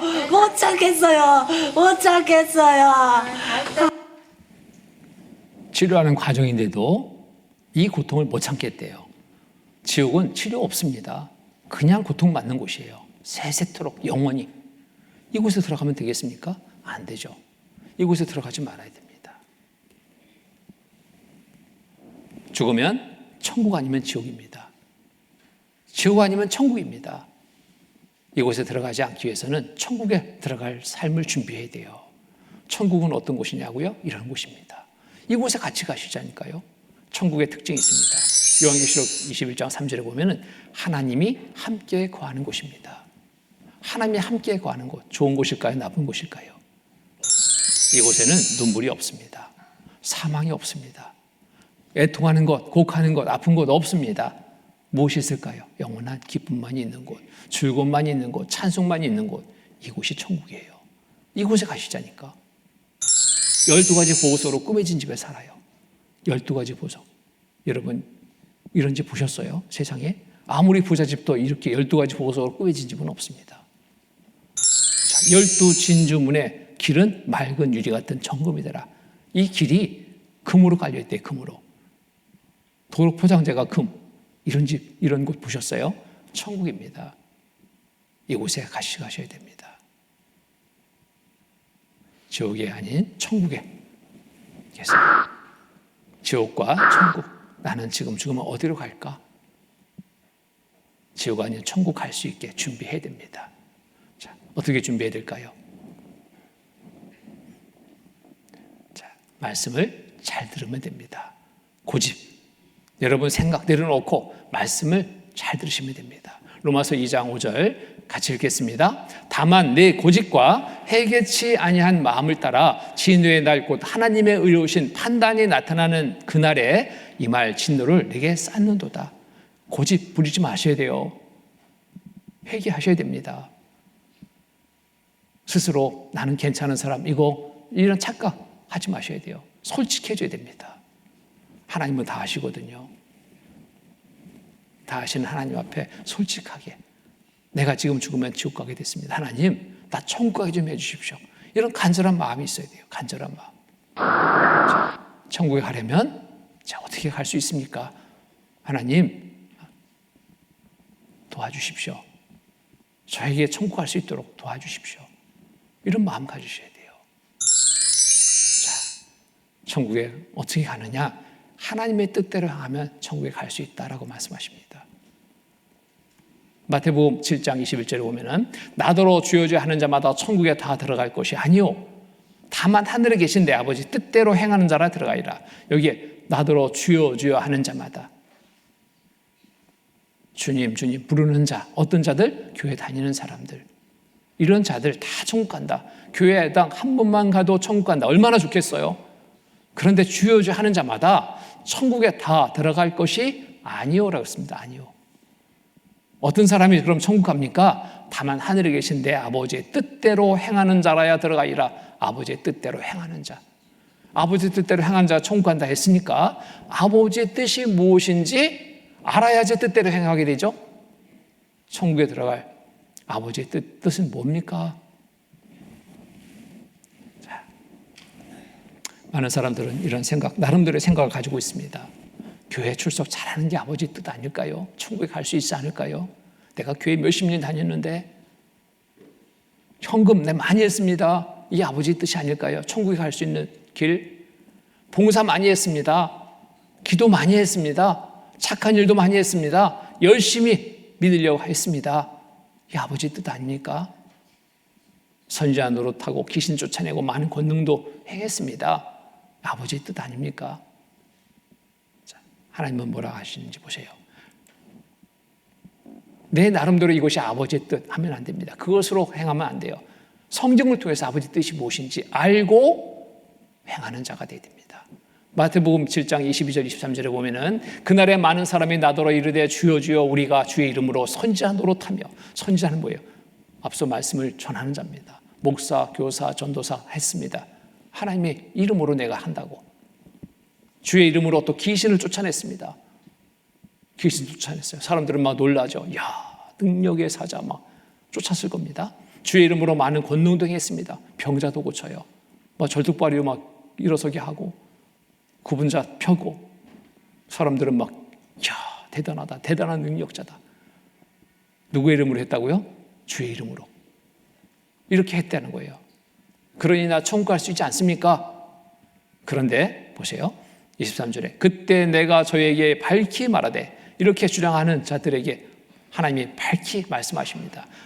밝히 말하되 내가 너희를 도무지 알지 못하니 불법을 행하는 자들아 내게서 떠나가라이라. 어찌된 일인지 하나님이 알지 못한대요. 불법이래. 불법. 내게서 떠나가라. 하나님 나라에 들어가지 못하면 어디 간다고요? 지옥. 내게서 떠나가라. 지옥 가라 이거예요. 지옥 가라. 이게 아버지의 뜻이라고 생각하고 행한 모든 일들이 불법이다. 자, 왜일까요? 먼저 하나님을 아버지라 부를 수 있는 자격을 얻지 못했는데 자기가 하나님의 자녀라고 행세하며 이 일을 행했습니다. 불법이에요. 대통령의 아들이 아닌데 대통령의 아들이요 내가 하면서 이런저런 일을 행했습니다. 그럼 불법이에요. 불법. 그러죠? 마찬가지. 하나님의 자녀가 된 적이 없습니다. 그런데 하나님을 아버지라, 우리 아버지 하면서 행세를 했습니다. 불법이다. 밝히 말하되 내가 너희를 도무지 알지 못하니. 하나님은 모르는 거예요. 불법을 행한 자들아 내게서 떠나가라이라. 중요한 것은 내가 하나님을 아는 것이 중요한 게 아니라 하나님이 나를 아는 것이 중요하잖아요. 대통령 내가 잘 알아요. 대통령한테 아무개 아십니까? 그 사람이 누군데? 뭐예요? 아무것도 아니죠? 중요한 것은 하나님이 인정하는 하나님의 자녀가 될 때, 하나님의 자녀로서의 이런저런 일을 행하는 것, 그것이 하나님 앞에 섰을 때는 잘하였다, 상급으로 주어지는 거예요. 자, 하나님을 알지도 않고 하나님을 온전히 믿지 않는 상태에서 하나님의 이름을 아무리 외치며 행해도 그 일은 하나님은 모른다. 불법을 행하는 자들아 내게서 떠나가라이라. 하나님은 모른다 하십니다. 아, 그래요? 이것이 그럼 하나님의 뜻인가 보다네요. 뭔가요? 봤더니 율법을 잘 지키는 것. 아, 이거 지켜야지 청구할 수 있는 거네요. 정말 그럴까요? 자, 율법을 지키려면 이렇게 지켜야 됩니다. 내가 저를 위하여 내 율법을 10,000가지로 기록하였으나 저희가 관계없는 것으로 여기도다. 율법을 지키려면 알아야지 지키죠. 이것도 율법이 몇 가지로 기록되는가 보니까요, 10,000가지래. 10,000가지. 10,000가지는 이 숫자 만 의미보다 더한 많다라는 뜻입니다. 이것을 알고 지켜야 되는데 알지 못하니 지킬 수 없는 거예요. 다. 대부분 율법 하면은 십계명을 떠올립니다. 율법의 대표적인 계명, 십계명. 자, 그러면 이 십계명 앞에 내가 서봅니다. 과연 나는 십계명을 다 지킬 수 있는가? 지켰는가? 봅니다. 첫 번째 계명은 다른 신을 섬기지 말라. 다른 신. 하나님 외에 다른 것을 섬겼다면 어긴 거예요. 우상을 숭배하지 말라. 하나님보다 더 좋아하는 것이 있다면 우상 숭배지라고 그랬거든요. 그 안에 하나님보다 더 좋아하는 것들이 있었죠. 돈이 좋았고 뭐가 좋았고 세상에 이런저런 것들 좋게 여기고 쫓았던 많은 것들이 있을 겁니다. 이것이 우상 숭배니라 범했습니다. 하나님의 이름을 망들 것지 마라. 야, 하나님이 있긴 어딨냐, 이렇게 한마디라 됐다면 망령띠 일그런 거예요. 범했습니다. 안식일을 거룩히 지키라. 안식일을 온전히 지키려면 금요일 저녁부터 토요일 저녁까지는 아무것도 한마디로 하지 말아야 돼요. 그런데 지금 다 했잖아요. 밥도 해먹고 시장도 가고 직장도 가고 학교도 가고 이미 다 범해버렸습니다. 부모를 공경하라. 부모님 정말 공경하셨습니까? 편안하게 기쁘게 즐겁게 항상 해드렸습니까? 속속인 일이 더 많을 거예요. 살인하지 말라. 살인은 안 졌습니다. 살인죄는 안 졌습니다. 정말이요? 하나님의 법의 기준으로 봐야 돼요. 형제를 미워하는 자마다 살인하는 자니 마음을 보시고 심판하신 하나님 앞에 나는 살인죄 짓지 않았다 말할 수 없습니다. 간음하지 말라. 간음죄도 그렇습니다. 세상의 법에는 행위적인 것만 가지고 심판하지만 하나님은 그 마음 보시는 거예요. 마음에 음욕을 품는 자 간음하였느니라. 나는 간음죄 없다라고 말할 수 없습니다. 음욕 수없이 많이 품었거든요. 도적질하지 마라. 남의 물건 하나도 가져온 적이 없다고요? 정말 살펴보십시오. 없는지. 내 이웃에 거짓 증거 말라. 나 거짓말 못해요. 그 자체가 큰 거짓말입니다. 거짓말 못한다? 대인하고 1등 할 거예요. 탐내지 말라. 욕심 얼마나 많아요. 끝이 없습니다. 끝없는 욕심 가운데 우리가 살고 있어요. 자, 십계명을 지켜서 청구하게 한다. 지킬 수 있어요? 없어요? 이미 다 범해버렸거든요. 앞으로 지켜야지 지킬 수 있을까요? 못 지킵니다.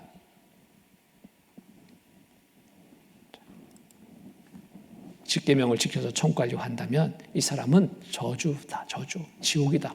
하나님이 아주 답을 주셨어요.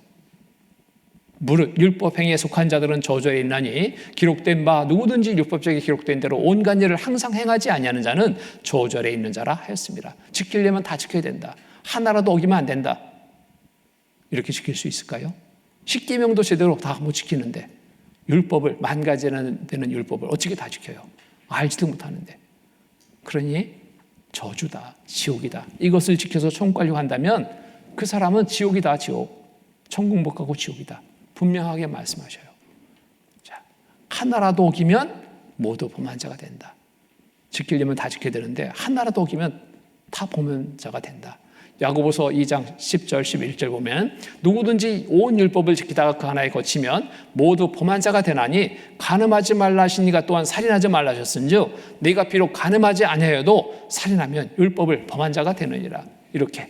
자, 이 고리가 10개의 고리가 다 연결됐을 때 천국에 갈 수 있는데 여기 하나만 끊어져도 여기 매달린 사람은 어떻게 돼요? 떨어지게 돼 있는 거예요. 온 율법을 지키다가 그 하나에 거치면 모두 범한 자가 된다 이 뜻이에요. 하나만 어겨도 지옥이다. 자, 넉넉합니다. 자, 이 십계명을 지켜서는 갈 수 없구나 이것을 알게 됐습니다. 자, 그러면 이 십계명을 왜 줬을까 하는 것도 궁금하죠. 로마서 3장 19절 20절 말씀 보면은 자, 이런 목적으로 십계명을 주신 거예요. 지키라고 준 것이 아니라 말씀 앞에 내 자신을 살펴봐라. 그런 목적으로 주신 건데 많은 사람들은 이거 지키는 것으로 생각합니다. 지키려고 하다 결국 지옥 가는 거예요. 참 어리석고 참 안타깝죠. 그런 생각 속에 여러분 계셨다면 빨리 이거 바꿔야 됩니다. 어떻게 바꿔요? 말씀을 통해서 바꿔야 돼요. 십계명을 주신 이유가 뭔지 말씀을 통해서 알고 빨리 생각을 바꿔야 됩니다. 로마서 3장 19절 20절 말씀 보면은 우리가 알거니와 무릇 율법이 말하는 바는 율법 아래 있는 자들에게 말하는 것이니 이는 모든 입을 막고 온 세상으로 하나님의 심판 아래 있게 하려 함이니라. 그러므로 율법의 행위로 그의 앞에 의롭다 하심을 얻을 육체가 없나니 율법으로는 죄를 깨달음이니라. 십계명을 왜 줬냐? 율법을 왜 줬냐? 죄를 깨닫게 하기 위해서. 자, 세상에도 그러잖아요. 법이 없다면 경찰서 필요 없어요. 교도소 필요 없습니다. 정죄할 근거가 없잖아요. 근데 법이 있기 때문에 법에 따라서 너 죄인이야. 너 이거 잘못했어. 저거 잘못했어. 심판받고 감옥에 갑니다. 그렇죠? 법이 없다면 누구도 심판받을 일이 없어요. 이 율법을 왜 줬냐? 하나님 앞에 내가 죄인이다라는 것을 알게 하고 이 죄 용서받아 천국에 갈 수 있는 기회를 갖게 하기 위해서 이 율법을 주신 거예요. 율법을 지켜서 천국 가라고 준 게 아닙니다. 천국, 율법을 지켜 천국 갈 사람 단 한 사람도 없어요. 율법은 죄를 깨달음이니라. 아, 내가 죄인이구나. 하나님 앞에 내가 죄인이구나. 이 사실을 깨닫게 해서 주신 것이 율법이다. 이거예요.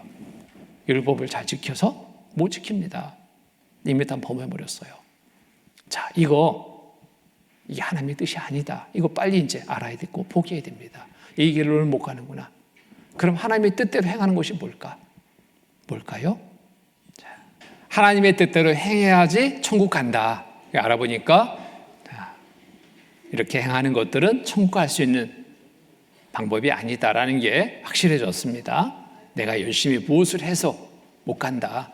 율법을 지켜서도 못 간다. 그러면 하나님의 뜻대로 행하는 것은 무엇일까? 거듭나야 한다. 거듭난다라는 것은 다시 태어나야 한다. 아니, 사람이 어떻게 다시 태어날 수 있을까?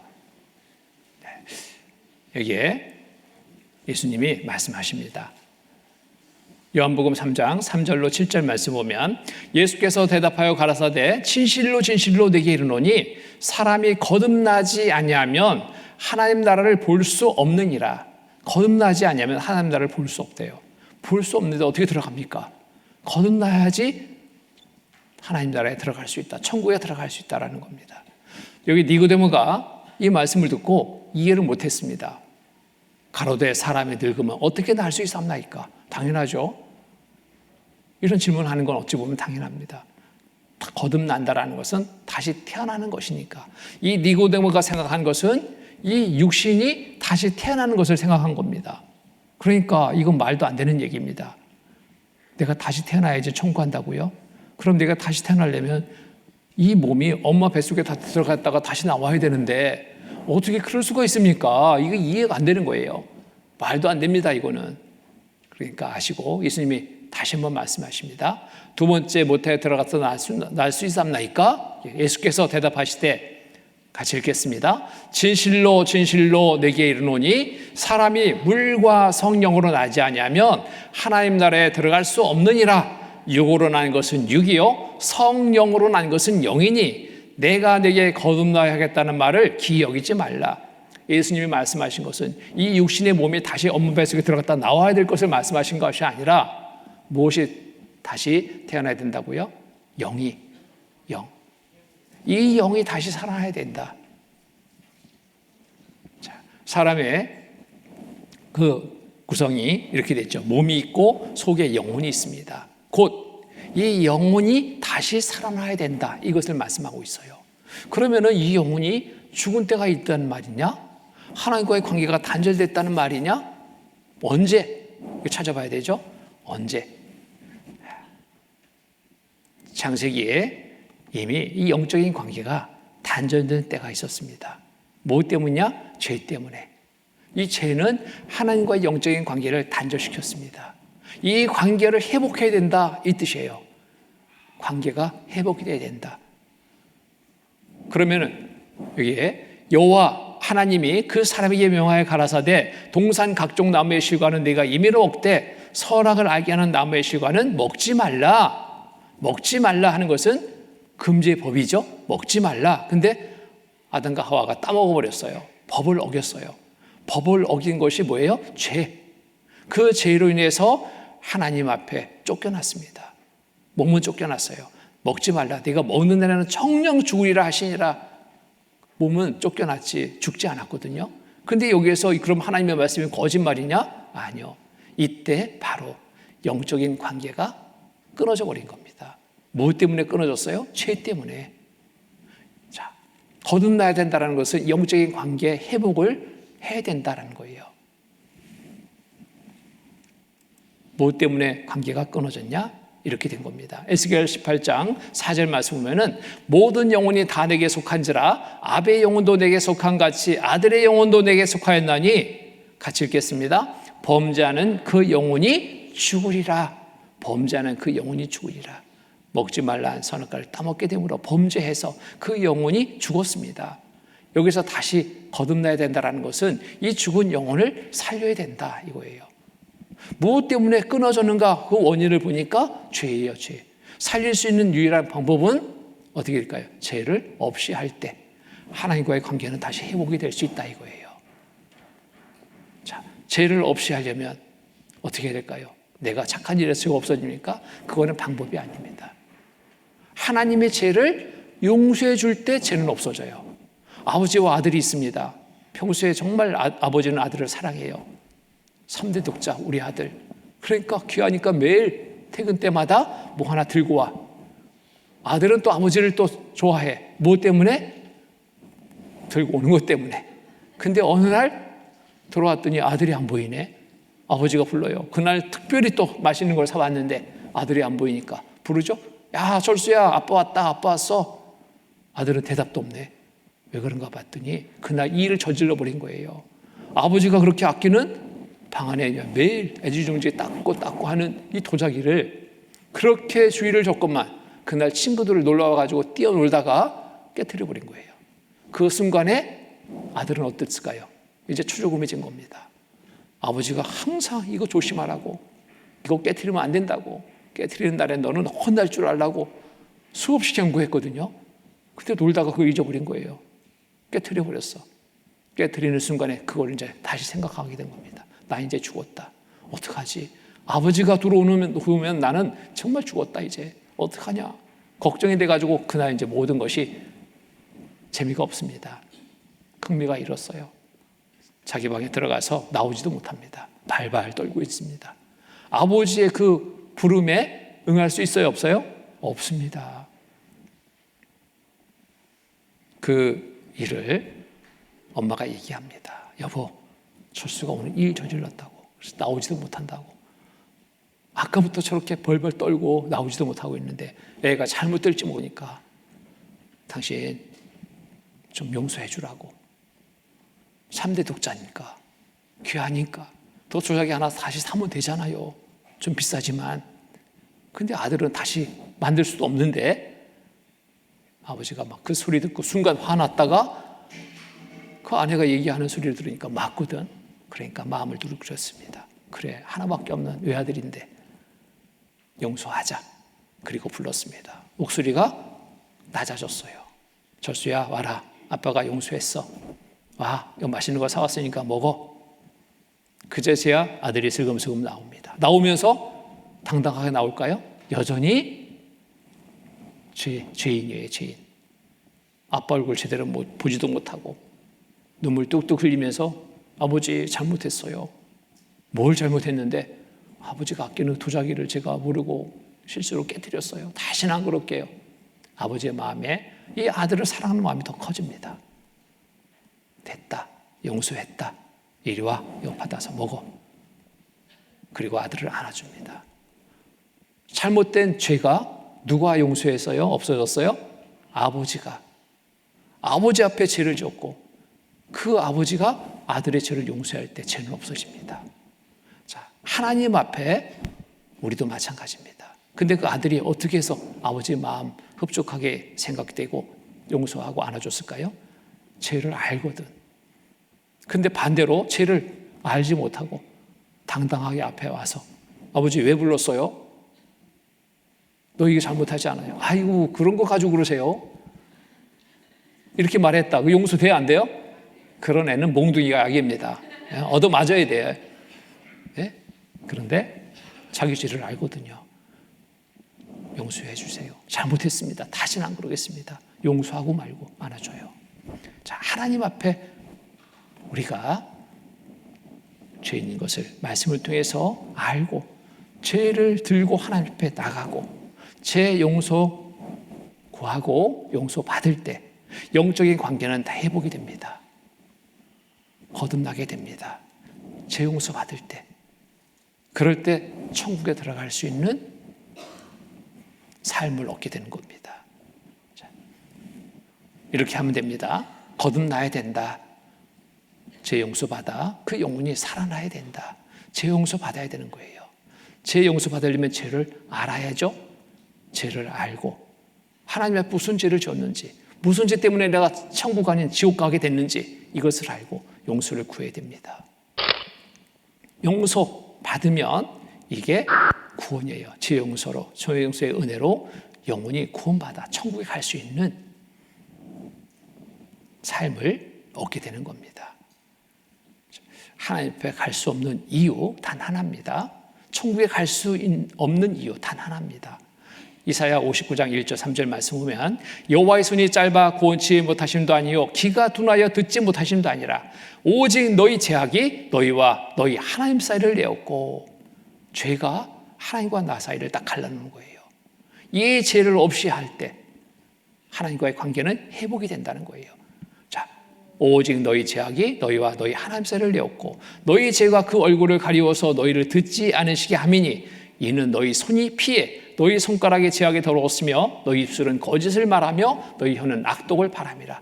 이 죄, 하나님 앞에 드러난 이 죄를 용서받을 때 관계는 회복이 됩니다. 구원받는다라는 것은 바로 이것을 말하는 겁니다. 구원의 뜻은 뭐냐면 구원할 구 건실구입니다. 도우런 단기론입니다. 뭐냐? 죄 때문에 지옥 갈 운명의 나를 죄 용서 받고 천국에 가게 하는 것, 이게 구원이에요. 어떻게 죄 용서 받을 수 있을까?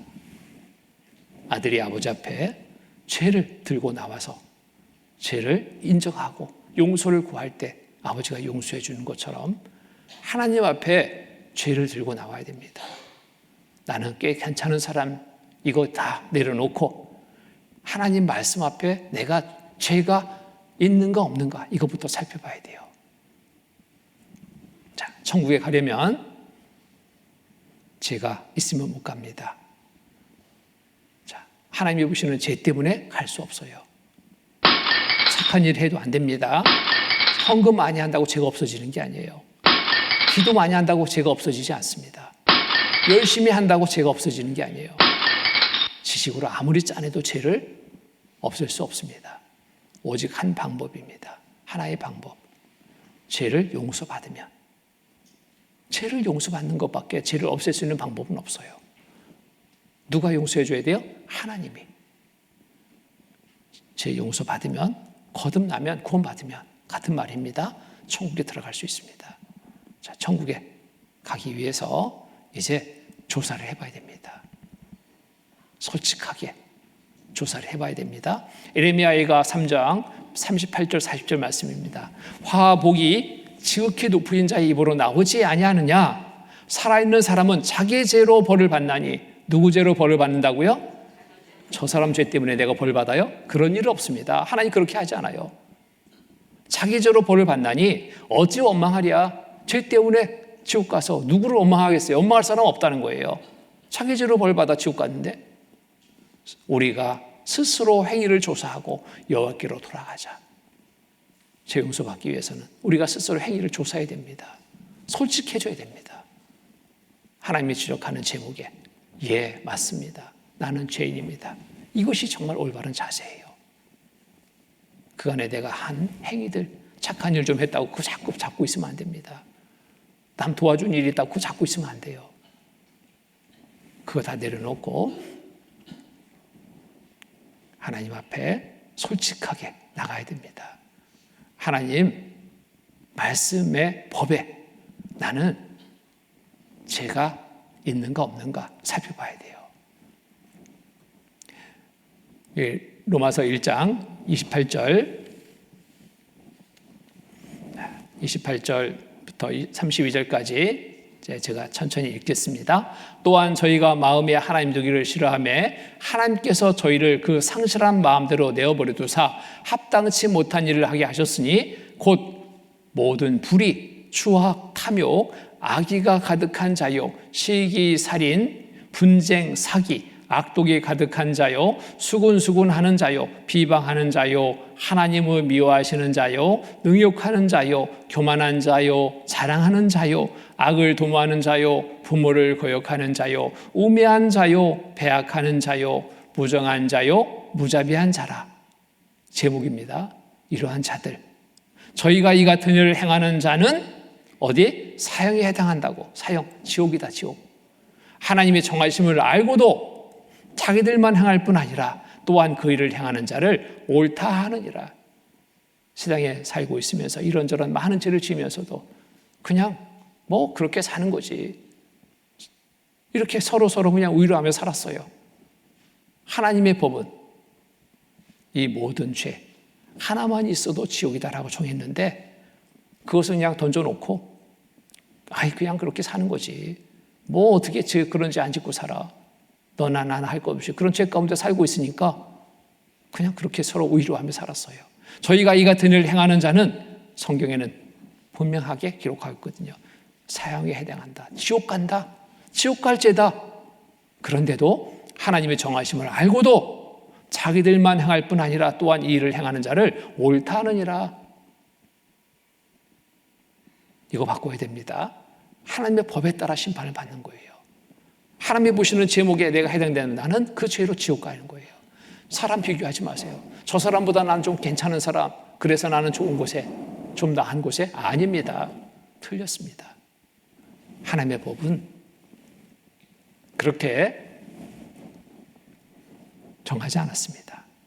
호리만한 죄라도 있다면 결단코 거기서 나올 수 없다. 정한 법이에요. 제목에 하나라도 해당된다면 나는 지금 죽으면 지옥이다. 이게 하나님의 법이에요. 하나님의 법 앞에 솔직해져야 됩니다. 하나님은 우리의 근본부터 다 아시는 분이에요. 하나님 앞에 솔직하지 않으면 제목이 하나 더 추가돼요. 하나님을 속이는 죄 추가됩니다. 하나님은 다 알고 계셔요. 우리가 이 땅에 태어나는 순간부터 죽는 날까지의 모든 죄를 다 보신다니까요. 근본부터 이렇게 알고 계셔요. 로마서 5장 12절의 말씀 보면은 이러므로 한 사람으로 말미암아 죄가 세상에 들어오고 죄로 말미암아 사망이 왔나니 이와 같이 모든 사람이 죄를 지었으므로 사망이 모든 사람에게 이르렀느니라. 한 사람으로 말미암아 죄가 세상에 들어왔어요. 누구로 인해서? 아담으로부터 인류가 시작됐잖아요. 그때 에덴 동산에서 죄를 지어서 하나님과의 관계가 단절됐습니다. 그 죄의 씨로 난 인간 모두는 죄의 기질을 가지고 태어나는 거예요. 이걸 하나님이 다 알고 계시다니까. 우리 속에 죄의 기질이 있어요. 그 기질을 가지고 환경이 주어지면 하나씩 뛰쳐나와요. 그게 죄가 드러나게 되는 거예요. 근본부터 하나님은 다 알고 계십니다. 그러니까 하나님을 속이려고 하지 마셔요. 솔직해져야 됩니다. 시편 58편 3절을 보면은 악인은 모태부터 멀어졌으며 남에서부터 곁길을 나가 거짓을 말하는도다. 모태에서부터 멀어졌으며. 아이들 보면은요, 죄 없을 것처럼 보이지만 그냥 바로 나타나죠. 이렇게 기질이라는 것은 그런 거예요. 변하지 않습니다. 이거 가지고 태어나는 거예요. 이 개가 새끼 개들 보니까 답답해요. 왜? 옆으로 자꾸 기어가거든. 야, 니들 좀 똑바로 걷지 못하냐? 알려줘도 안 돼. 이 엄마 개가 새끼 개들한테 그럽니다. 너희들 좀 바로 걸어라. 안 되니까 니들 엄마 보고 좀 따라 걸어라. 어떻게 될까요? 똑바로 걸어요? 옆으로. 걔는 옆으로 걷게 돼 있어요. 그게 타고난 거예요. 그냥 그걸 그대로 따라하는 겁니다. 이 아이, 엄마는 이 교육 안 시켰어요. 이렇게 하라고. 성질 부리라고 안 시켰습니다. 이렇게 싸우라고 교육 안 시켰거든요. 근데 이게 어디서 나왔어요? 어디서? 속에서 나온 거예요. 타고난 거거든. 기질을 가지고 태어났어요. 이 아이 보세요. 아이 누구를 이렇게 흘겨봐. 에? 엄마가 교육했습니까? 아니요. 이러지 말라고 교육했죠. 교육했는데 교육한 반대로 나타나죠. 보세요. 얼마나 먹는 욕심이 많은지, 얼마나 욕심이 많은지 끝도 없어. 이야 보세요. 바나나, 조만한 바나나 누르고 발로 밟고 입에 양손에 잡고 입에 넣고 막 난리가 났습니다. 누가 알려줬어요? 안 알려줬거든. 한 살 반이면 질투비 생긴데 설명을 통해 이해시켜야 되는데 한 살 반 이전에 속에 있는 것이 다 가지고 있어. 속이 가지고 있어. 이때부터 뭔가 행동을 하고 표현을 하면서 이게 나타나는 것이 이때 나타나는 게 아니라 속에 있는 것이 나타나는 거예요. 자, 6살짜리가 4살짜리 죽였어. 너 때문에 꾸지라. 속에 있는 것이라니까요. 자, 이런 죄 기질로 태어난 인간 모두는 죄 없다 할 수 없어요. 죄 없다. 하나님 앞에 죄 없다 할 때 어때요? 추가입니다. 거짓말 추가. 예레미야 2장 35절에 보면은 그러나 너는 말하기를 나는 무죄하니 그 진노가 참으로 내게서 떠났다 하거니와 보라 내 말이 나는 죄를 범치 아니하였다 함을 인하여 내가 너를 심판하리라. 솔직해져야 됩니다. 죄 없다 하지 마셔요. 죄목만 늘어납니다. 지옥에 들어가 더 고통받는 삶이 될 거예요. 솔직해져야 됩니다. 하나님, 나는 죄인입니다. 이 많은 죄 나한테 다 있습니다. 이게 죄 용서받을 수 있는 좋은 자세입니다. 불의한 것, 정의의 반대입니다. 정의로운 사회 1초도 정의로운 사회 됩니까? 불의가 판치잖아요. 나도 그 속에 살고 있어요. 추악, 더러운 악입니다. 탐욕, 욕심입니다. 욕심 때문에 얼마나 많은 범죄가 저지러집니까? 나는 욕심 없습니까? 내가 욕심을 부린 만큼 상대는 그만큼 피해를 보는 거예요. 이게 왜 죄가 아닙니까? 시기하는 거, 남 잘 되는 거 축하하죠. 말로는. 근데 마음에는 시기하는 마음이 생겨요. 살인죄. 난 살인죄 안 줬어요. 정말요? 살기 어려울 때 아이가 태어나면 어때요? 이렇게 기혼 여성 53% 임신 중절 경험했습니다. 56.2%가 2번 이상 수술했대. 뭐예요? 살인죄입니다. 맞죠? 어머니의 생명을 없앴습니다. 이런 일이 없다고 하나님은 다 알고 계십니다. 사기치는 거 세상의 법에서도 이거는 엄연한 범죄입니다. 속인 적이 한 번도 없습니까? 분쟁, 싸운 적이 없습니까? 싸우고 나면 시원한가요? 이기든 지든 싸우고 나면 마음이 찝찝합니다. 왜요? 하나님이 죄로 보시거든. 악독한 마음 품고 삽니다. 마음을 찍는 사진기가 있어서 찍어본다면 정말 차마 볼 수 없을 거예요. 상대가 나한테 막 좋은 말만 계속해서 그 사람의 마음이 그런 줄 알았는데 찍어보니까요. 속에는 나를 얼마나 욕하는 것이 많은지 마음으로 막 죽이고 있는 거예요. 그걸 안다면 서로 대하며 살겠어요? 근데 하나님은 그 모든 것을 다 알고 계십니다. 상대를 미워한 거 알고 계십니다. 상대를 죽일 마음을 가진 거 다 알고 계셔요. 다 아시는데 나 그런 죄 안 줬어요? 정말 안 줬습니까? 자, 너 오늘 죽었어. 이 말 미국에서 했다가는요. 자, 6,400만 원 내고 감옥에 갖다 풀려났어요. 6,400만 원 있으면 이 마음 표현하면 됩니다. 너 죽었어 오늘. 이 살인죄. 세상의 법도 이런데 하나님의 법은 어떨까요? 너 살인죄 졌다. 클린턴이 불린 고백했을 때 목을 비틀어 죽이고 싶었대. 이 솔직하게 말하네요. 속에 있는 이 마음을 그냥 내놨더니 이건 정말 너무너무 끔찍한 말이잖아요. 목을 비틀어 죽이고 싶대. 여러분의 마음은 이런 적 없습니까? 나에게 해를 가한 그 누구를 이렇듯 마음에서 죽인 적 없습니까? 이 악독한 마음 품은 적 없습니까? 하나님은 다 아신다니까요. 죄 없다 말할 수 없습니다. 맞죠? 수군수군 하는 거. 수군수군 왜 합니까?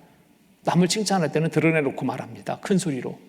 그런데 상대를 욕할 때, 모함할 때, 상대에 대해서 좋지 않은 말을 할 때 수군수군 합니다. 오늘날 인터넷상에 인터넷 댓글들 이것 때문에 사람 죽는 경우 있잖아요. 내 한 수군수군한 말이 상대를 죽일 수도 있어요. 아이 그거 가지고 왜 죄라고 합니까? 사람이 죽었는데 하나님은 다 알고 계십니다. 상대를 비방하고 상대를 판단하고 상대를 욕하고 상대를 모함한 모든 수군수군함 하나님이 다 알고 계시다니까요. 나 이거 한 번도 안 했습니까?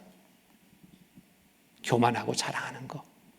아이고 내가 뭐 좀 알아서 뭐 아는 체 하는데 뭘 그게 죄냐고요. 있어서 좀 자랑하는데 그게 왜 죄냐고요. 그렇게 따져 부를 수 있겠죠. 근데 보세요. 이게 엄연한 죄입니다. 없는 사람은 있는 사람의 그 자랑에 치명적입니다. 삶이 정말 비참해지는 거예요. 나는 돈 10만 원이 막 큽니다. 근데 아이고 10만 원 정도 말하는 그 순간에 마음이 상처가 돼요. 나는 10만 원이면 큰 돈, 100만 원이면 아주 큰 돈, 1000만 원이면 막 너무너무 큰 돈. 그런데 내가 있다고. 아이 그까짓 거, 뭐 1000만 원 상처가 됩니다. 삶이 정말 비참해지는 거예요. 있다는 거, 정말 자랑하는 것, 그게 죄입니다. 어느 한 가정에 행복한 가정이었습니다. 행복하게 살고 있는데 여고 동창회가 있어서 이 아내가 동창회 참여했어요. 근데 그날 저녁 이 집안이 난리가 났습니다.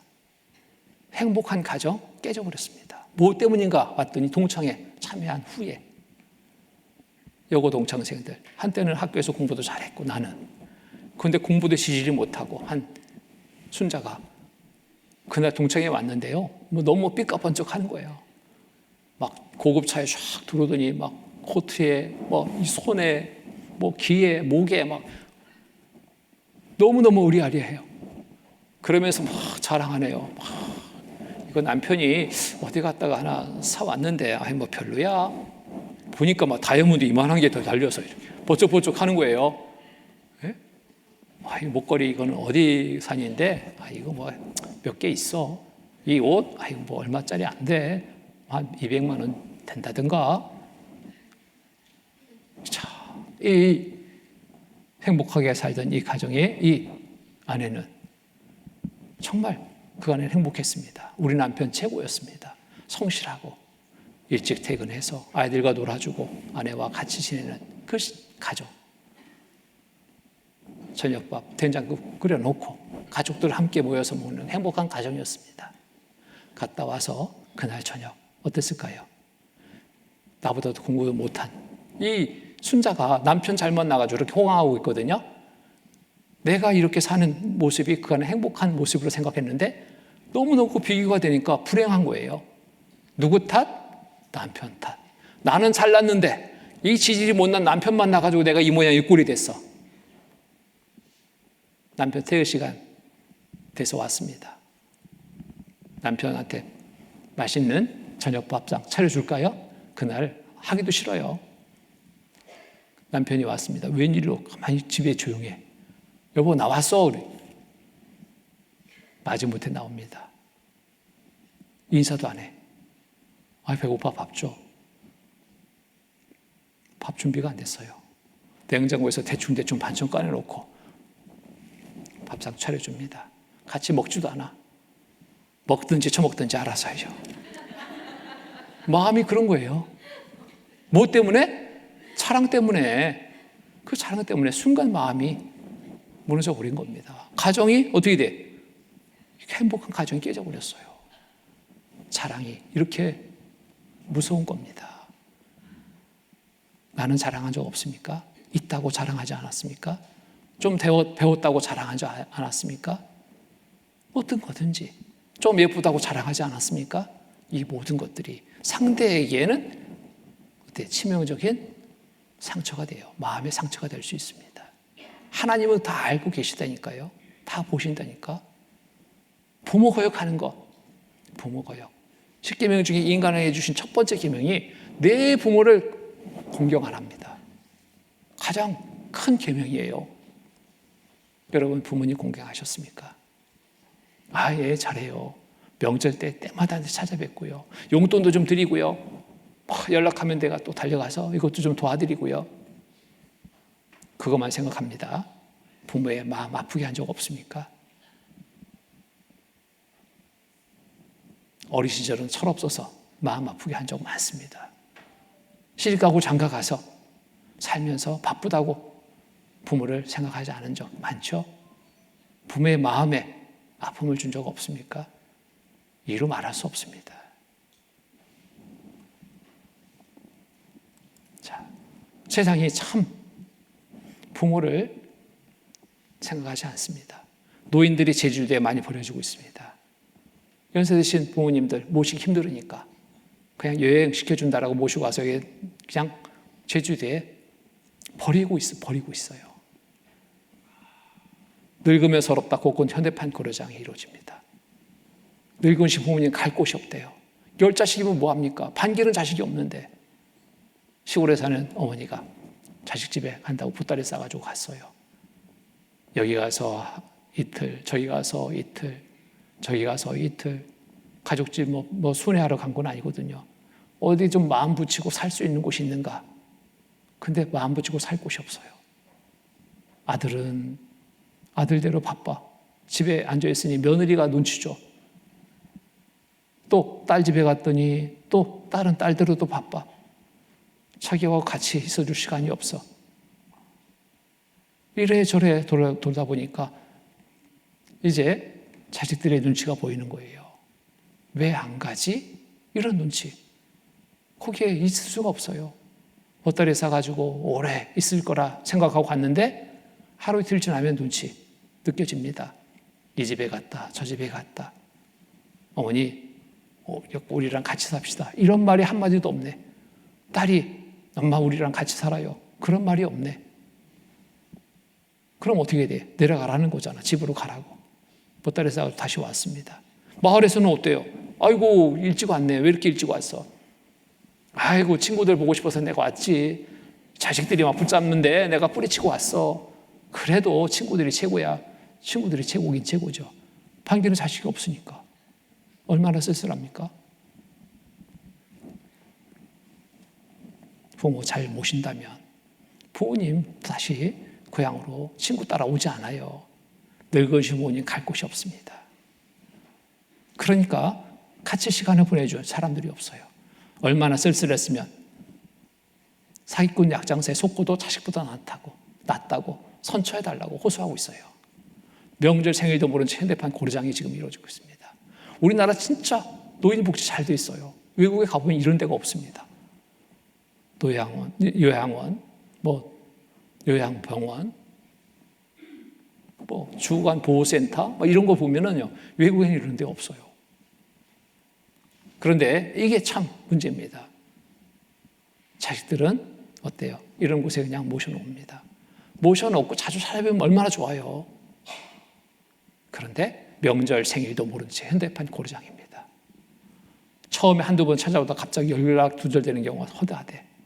그래도 보세요. 그래도 부모님은 뭐예요? 부모님들은 원망커녕 자식들 걱정. 부모의 마음과 자식의 마음이 이렇게 다른 거예요. 부모는 끝까지 자식 사랑. 자식은 부모 공경? 아니요. 죄 없다고 말할 수 있어요? 나는 부모님들한테 어떻게 했습니까? 자, 사무국장은 부모를 모시고 온 뒤 처음 몇 달은 생활비를 보태다가 갑자기 연락이 끊기는 경우가 많다며 자식들이 사는 게 힘들어서 그렇다고 대신 변명해주는 노인들의 모습을 보면 마음이 먹먹해진다고 했다. 부모의 마음, 자식의 마음 이렇게 다르다니까요. 부모 공경하지 못한 거 엄청난 죄입니다. 큰 죄입니다. 냄새나 옷 벗겨진 채 딸에게 떼쫓긴 노모 그날 숨졌다. 정말 이런 일들이 홀로 울다 세상 등진다. 외로워도 어쩌겠나. 장기 요양원, 노인들 쓸쓸한 추석.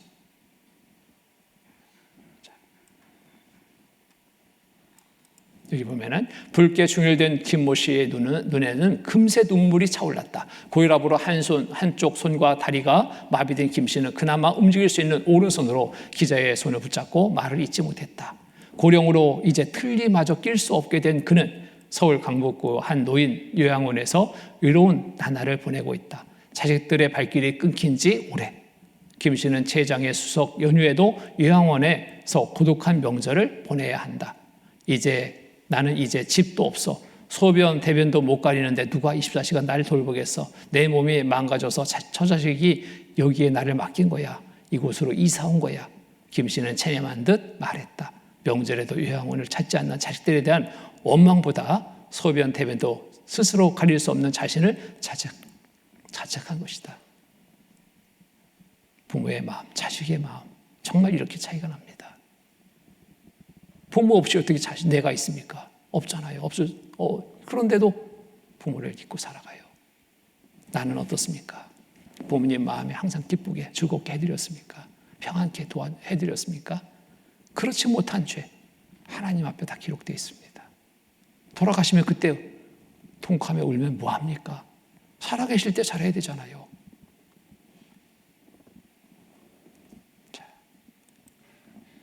이런 가사 한번 보시오.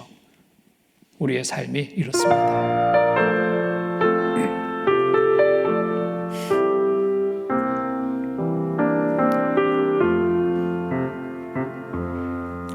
부생 모욕 그 은혜는 하늘같이 높건만은 청춘 남녀 많은데도 효자 효부 없는지라. 출가하는 새아씨는 시부모를 싫어하고 결혼하는 아들네는 살림나기 바쁘도다.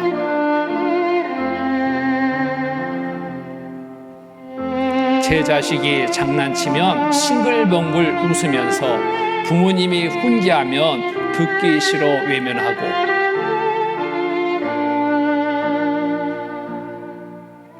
시끄러운 아이 소리 듣기 좋아 즐겨하며 부모님이 두말하면 잔소리라 관심 없다.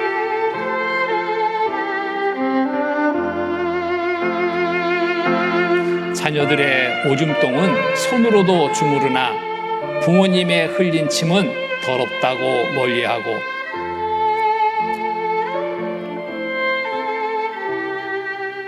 과자 봉지 들고 와서 아이 손에 쥐어주고 부모 위에 고기 한 근 사올 줄을 모르도다.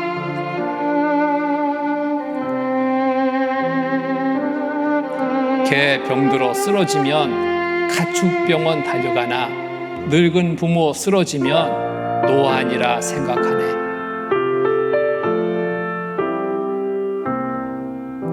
열 자식을 키운 부모 한결같이 키웠건만 열 자식은 한 부모를 귀찮다고 싫어하네.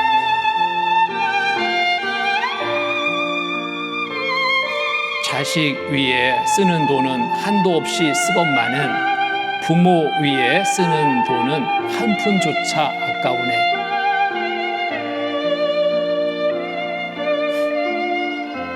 자식들을 데리고는 외식함도 자주 하나 늙은 부모 모시고는 외식 한번 힘들구나.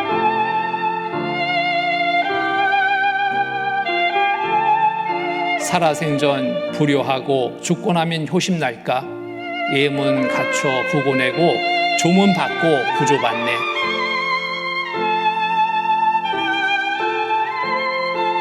그대 몸이 소중거든 부모 은덕 생각하고 서방님이 소중거든 시부모를 존중하라.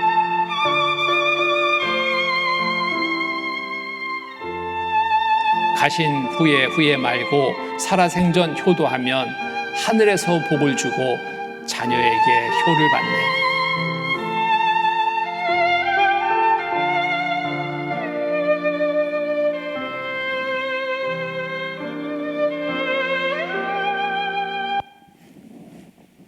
그렇습니다. 부모에게 효도하지 못한 것, 부모 거역한 것, 큰 죄입니다. 큰 죄입니다. 하나님이 이렇듯 큰 죄로 여기시는 거예요. 아비를 조롱하며 어미 순종하기를 싫어하는 자의 눈은 골짜기에 까마귀에게 쪼이고 독수리 새끼에게 먹히리라. 무서운 말씀이잖아요. 부모 거역에 죄 없습니까? 그 부모를 경홀히 여기는 자는 저주를 받을 것이라 할 것이요 모든 백성은 아멘 할지니라. 저주입니다. 부모 거역하는 것, 경홀히 여기는 것 저주입니다. 어떤 죄보다도 큰 죄입니다. 죄 없다 말할 수 없습니다. 무정무자비한 것, 배약하는 것 다 죄입니다. 죄 없다 한다면 제목은 하나 추가합니다. 그러나 너는 말하기를 나는 무죄하니 그 진도가 참으로 내게서 떠났다 하거니와 보라 내 말이 나는 죄를 범치 아니하였다 함을 인하여 내가 너를 심판하리라. 하나님 앞에 죄 없다? 이보다 더 큰 거짓말 없어요. 하나님은 속지 않습니다. 솔직해져야 됩니다. 초등학교 3, 4학년 아이들 말씀을 듣고 제목을 알려주고 죄를 알게 하고 나한테 있는 죄를 써보라고 했습니다. 이 아이들은 정말 솔직하게 썼습니다. 보세요, 여러분. 여러분은 어떻게 써야 되는지 살펴보십시오. 이 아이가 솔직하게 자기의 죄를 고백했습니다. 하나님, 저는 세상에 살면서 많은 죄를 지었습니다. 친구를 미워한 일, 또 거짓말한 일, 친구를 골탕 먹이려고 일부러 꾸민 일, 엄마는 동생만 예뻐한다고 질투한 일, 동생과 친구와 싸운 일, 엄마 아빠 말 거역하고 심부름하라 하면 동생을 시키고 핑계댄 일, 욕한 일, 욕심 부린 일, 친구한테 찌르는 말한 일, 모두 내 고집대로만 하려고 한 일, 동생 똥집한 일, 아주 동생도 많이 괴롭혔어 보니까 똥집까지, 이모 밉다고 이모딸 때린 일, 고자질한 일, 엄마 몰래 생일날 오락실 친구들과 간 일, 싸운 친구 잠바 모자에 쓰레기 집어넣은 일, 아주 못된 아이죠. 자, 여기 보면은 자, 이런저런 많은 일들을 죄를 지었다고 고백하고요. 여기에 다 쓸 수가 없었던 거예요. 너무너무 많은 것이 다 드러났습니다. 뭐라고 여기 썼는지 보세요. 하나님을 원망한 일, 시험을 짜고 한 일, 하나님 정말 이런 죄보다 더 많은 죄를 지었습니다. 용서해 주세요. 제목을 쓰다 보니까 한두 끝도 없어요. 내가 이렇게 나쁜 사람이었나? 그래도 계속 생각나요. 너무너무 괴로움입니다. 하나님 정말 이런 죄보다 더 많은 죄를 지었습니다. 너무 솔직하죠? 용서해 주세요. 여러분은 어떻습니까? 이 아이가 이런 제목을 썼다면 여러분의 죄는 이 아이보다 적을까요? 많을까요? 나이가 많으면 많을수록, 이 세상을 살면 더 많이 살수록 죄는 늘어납니다. 아이가 죄가 이러하면, 중년이라면 이런 많은 죄를, 노인이라면 더 많은 죄를 짓고 있는 거예요. 솔직해져야 됩니다. 이 자체를 인정해야 됩니다. 인정하고 이 죄를 가지고 하나님 용서해 주세요. 나가야 됩니다.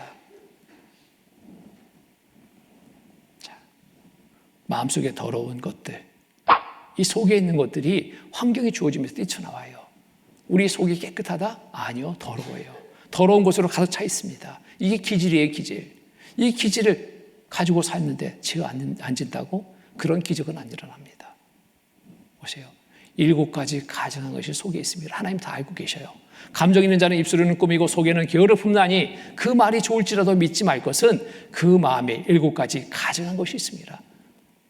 가증한 것. 한 화가는 이렇게 가증한 것을 표현한 겁니다. 공작새 같은 이 가증스러운 마음이 속에 있다. 교만하고 자랑하기 좋아합니다. 염소 같은 이 고집스러움이 있다. 고집스럽고 음탕한 것이 있다. 속에 돼지 같은 욕심도 가득하다. 욕심터로 자라같이 기회주의적인 것, 잘하면 자기가 했다고 내밀고 불리하면 쏙 튀미고 난 몰라요. 이 기회주의적인 이 기질이 속에 있는 거예요. 호랑이같이 사나운 기질이 속에 있습니다. 평소에는 얌전한 것 같죠? 근데 화내면 정말 무서운 사람으로 돌변하는 걸 보죠? 이 속에 있는 거예요. 무서운 기질이. 사나움이 있습니다. 뱀같이 간사함이 있습니다. 간교함이 있어요. 여기 가서 요 말, 저기 가서 저 말, 사람을 이간시키고 싸움 붙이고 간사하고 간교함이 있습니다. 이게 남의 속이 아니라 내 속, 이렇게 봐야 돼요.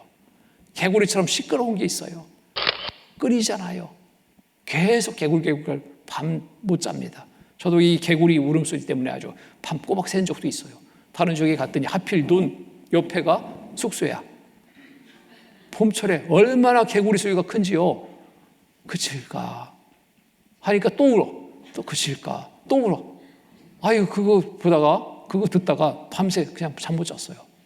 얼마나 시끄러운지. 자, 나의 모습은 어떻습니까? 입을 열지 않으면 답답해 견딜 수 없는 그런 개구리 같은 기질 속에 가지고 있습니다. 환경 주어지면 그냥 뛰쳐나와요. 하나님은 이 속을 다 알고 계십니다. 이 누구의 마음인가 여러분 살펴봐야 돼요. 저 사람의 마음이 아닌 내 마음으로 인정하고 이 더러운 것이 속에 가득해서 환경 주어지면 이것이 뛰쳐나와 나타나는 죄라는 것을 인정해야 됩니다. 하나님은 절대로 속지 않습니다. 마음을 보다 거짓되고 심해한 것은 마음이라. 속을 보시니까 깨끗하게 봐요? 더럽게 본다. 냄새난다. 냄새, 더러움이 가득해서 심히 부패한 것은 마음이라. 누가 능히를 알려마는 나 요한은 심장을 살피며 폐부를 시험하고 각각 그 행위와 그 행실에도 보응하나니. 사람은 얼마든지 속여요. 그러나 하나님은 속일 수 없습니다. 사람은 겉만 보니까 속일 수 있습니다. 마음은 볼 수 없기 때문에 내 속에 악한 마음을 품어도 상대는 몰라요. 내가 좋은 말 하면은 나를 좋은 사람으로 봅니다. 그런데 하나님은 내 속과 겉을 같이 봐요. 내가 아무리 좋은 말 해도 하나님은 속지 않습니다. 내 속 보고 겉에 말하는 거 들어보니까, 행동하는 거 보니까 너무너무 역겨운 모습이 되는 거예요. 속에는 악독이 가득한데 겉으로는 막 웃으면서 좋은 일을 하는 것처럼 하나님은 속지 않습니다. 사람을 대하듯 하나님을 대하지 마십시오. 솔직해져야 됩니다. 자, 마태복음 15장 19절로 20절 말씀. 마음에서 나오는 것은 악한 생각과 살인과 간음과 음란과 도둑질과 거짓 증거와 해방이니 이런 것들이 사람을 더럽게 하는 것이요 씻지 않는 손으로 먹는 것은 사람을 더럽게 하지 못하느니라. 속에 있는 것이 더럽다. 이게 나오는 거예요. 이게. 자, 심판의 법이 하나님의 법과 세상의 법이 이렇게 달라요. 세상의 법은 행위만을 보고 심판합니다. 얼마든지 속일 수 있고 숨길 수 있어요. 잘못하고도 드러나지 않으면 감옥에 가지 않습니다. 그런데 하나님의 법은 그렇지 않아요. 천국에 들어가면 하나님의 법의 심판을 받습니다. 하나님의 법은 어떻게 심판하냐? 행위 보십니다. 겉으로 드러나는 행위 보셔요. 속에 품고 있는 마음까지도 보셔요. 같이 보시고 심판하시는 거예요. 겉으로는 깨끗해도 속에는 더러움이 가득하면 죄인으로 하나님은 여기시는 겁니다. 이 앞에 나는 죄 없다 말할 수 없습니다. 자, 마음을 보신 하나님, 우리 속을 보시고 이 마음을 가지고 있으면 살인죄다 적용하시는 겁니다. 그 형제를 미워하는 자마다 살인하는 자니 살인하는 자마다 영생이 그 속에 거하지 않는 것을 너희가 아는 바라. 살인죄. 미워하는 마음 품었다면 무슨 죄로 여기신다고요? 살인죄. 여러분 몇 번이나 몇 명이나 미워냈습니까? 이를 헤아릴 수 없죠. 무슨 죄를 많이 진 거예요? 살인죄. 자, 보세요. 마태복음 5장 21절 22절에서 보면은 옛사람에게 말한 바 살인치 말라. 누구든지 살인하면 심판을 받게 되리라 했다는 것을 너희가 들었으나 나는 너희에게 이르노니 형제에게 노하는 자마다 심판을 받게 되고 화를 내는 자마다 심판을 받게 되고 형제에 대하여 라가라. 라가라는 욕이에요. 욕을 한 번만 해도 공에 잡히게 되고 미련한 놈이라 하는 자는 지옥불에 들어가게 되리라. 미련한 놈. 이런 말 한 번도 안 썼습니까? 욕 한 번도 안 했습니까? 화 한 번도 안 냈습니까? 어디 간다고요? 지옥불에 들어가게 되리라. 하나님의 심판의 법이에요. 이 법 앞에 우리는 심판을 받게 되는 겁니다. 마태복음 5장 27절 28절 보면 또 가르치 말라 했다는 것을 너희가 들었으나 나는 너희에게 이르노니 여자를 보고 음욕을 품는 자마다 마음에 이미 간음하였느니라. 보고 마음에 음욕을 품으면 하나님이 간음죄로 여기시는 거예요. 이런 적이 한 번도 없습니까? 자, 인간의 속과 겉. 사람은 속을 못 봅니다. 근데 하나님은 보셔요. 이 속에 이런 악독이 가득합니다. 속에서 곧 사람의 마음에서 나오는 것은 악한 생각, 음란, 도적질, 살인, 간음, 탐욕, 악독, 속임, 음탕, 헐기는 눈, 회방과 교만과 광팬이 이 모든 것이 다 속에서 나와서 사람을 더럽게 하시느니라. 더럽게 하느니라. 속에 이런 더러운 것들이 가득해요. 이거 숨기려고 사람 앞에 보이지 않으려고 착한 일 많이 하죠. 구제, 자비, 자선, 봉사. 사람들은 이 겉모습 보고 아, 착한 사람 이렇게 여깁니다.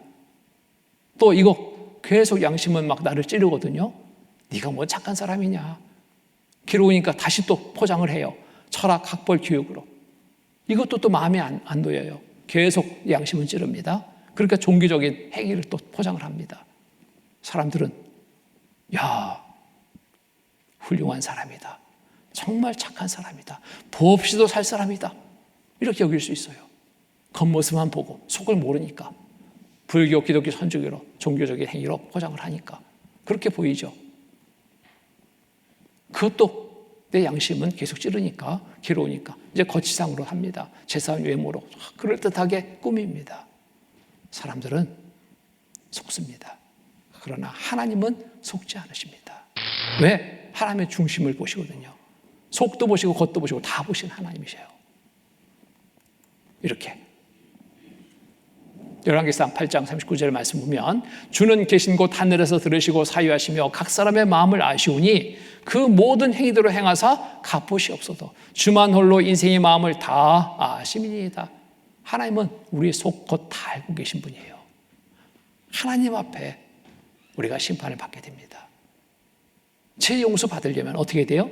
솔직해져야 돼요. 하나님, 이런 죄도 있고요. 이런 죄도 있고요. 이런 죄도 있고요. 이런 죄도 있고요. 이런 죄도 있고요.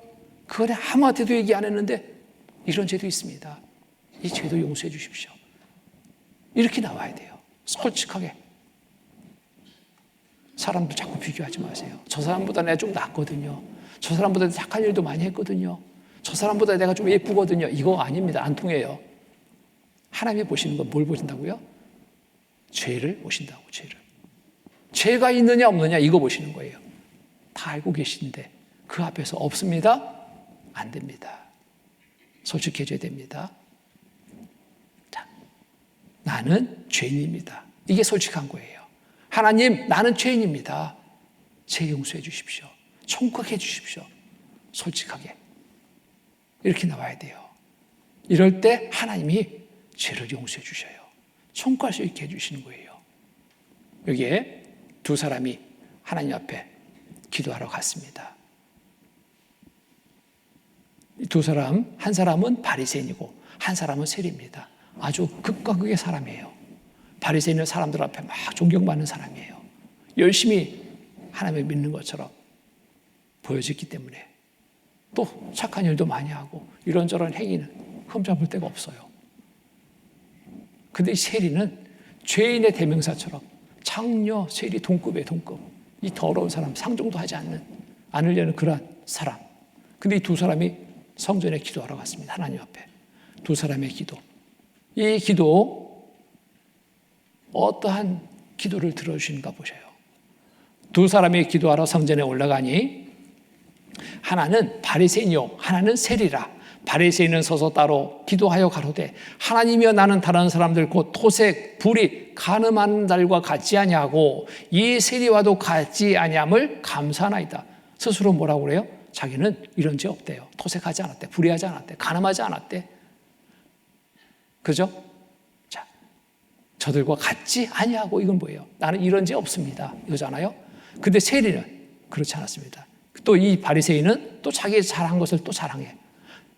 나는 일에 2번씩 금식도 하고요. 소득이 11조도 드렸습니다. 종교적으로도 아주 열심히 있는 그러한 행위였습니다. 세리는 이렇듯 내세울 곳이 없었어요. 세리는 멀리 서서 감히 눈을 들어 하늘을 우러러보지도 못하고 다 다만 가슴을 치며 가로되. 왜 가슴을 쳤을까? 자기 죄를 너무나 많다는 걸 알고 있어요. 사람들도 나를 그렇게 보지만 나도 이 죄를 내가 알고 있는 거예요. 이제 나 죽으면 지옥인데 어찌할꼬. 하나님, 솔직하게 하나님 앞에 나왔습니다. 가슴을 치며 가로되 하나님 불쌍히 여기옵소서 나는 죄인으로소이다 하였느니라. 하나님 나 불쌍히 여겨서 이 죄 용서해 주시고 나 천국에 좀 해주십시오. 간절히 솔직하게 하나님 앞에 기도했습니다.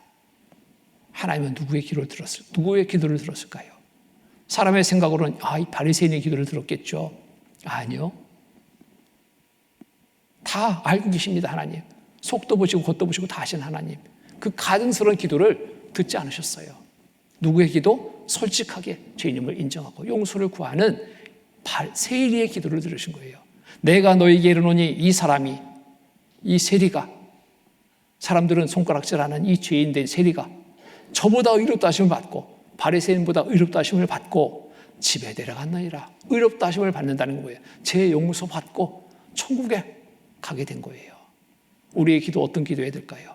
바리새인처럼 내가 잘한 거 날 세우는 기도? 아니요. 나 이런 사람이요. 그게 아니라 솔직하게 하나님 나는 죄인입니다. 용서해 주십시오. 죄 용서받고 천국 갈 수 있게 해 주십시오.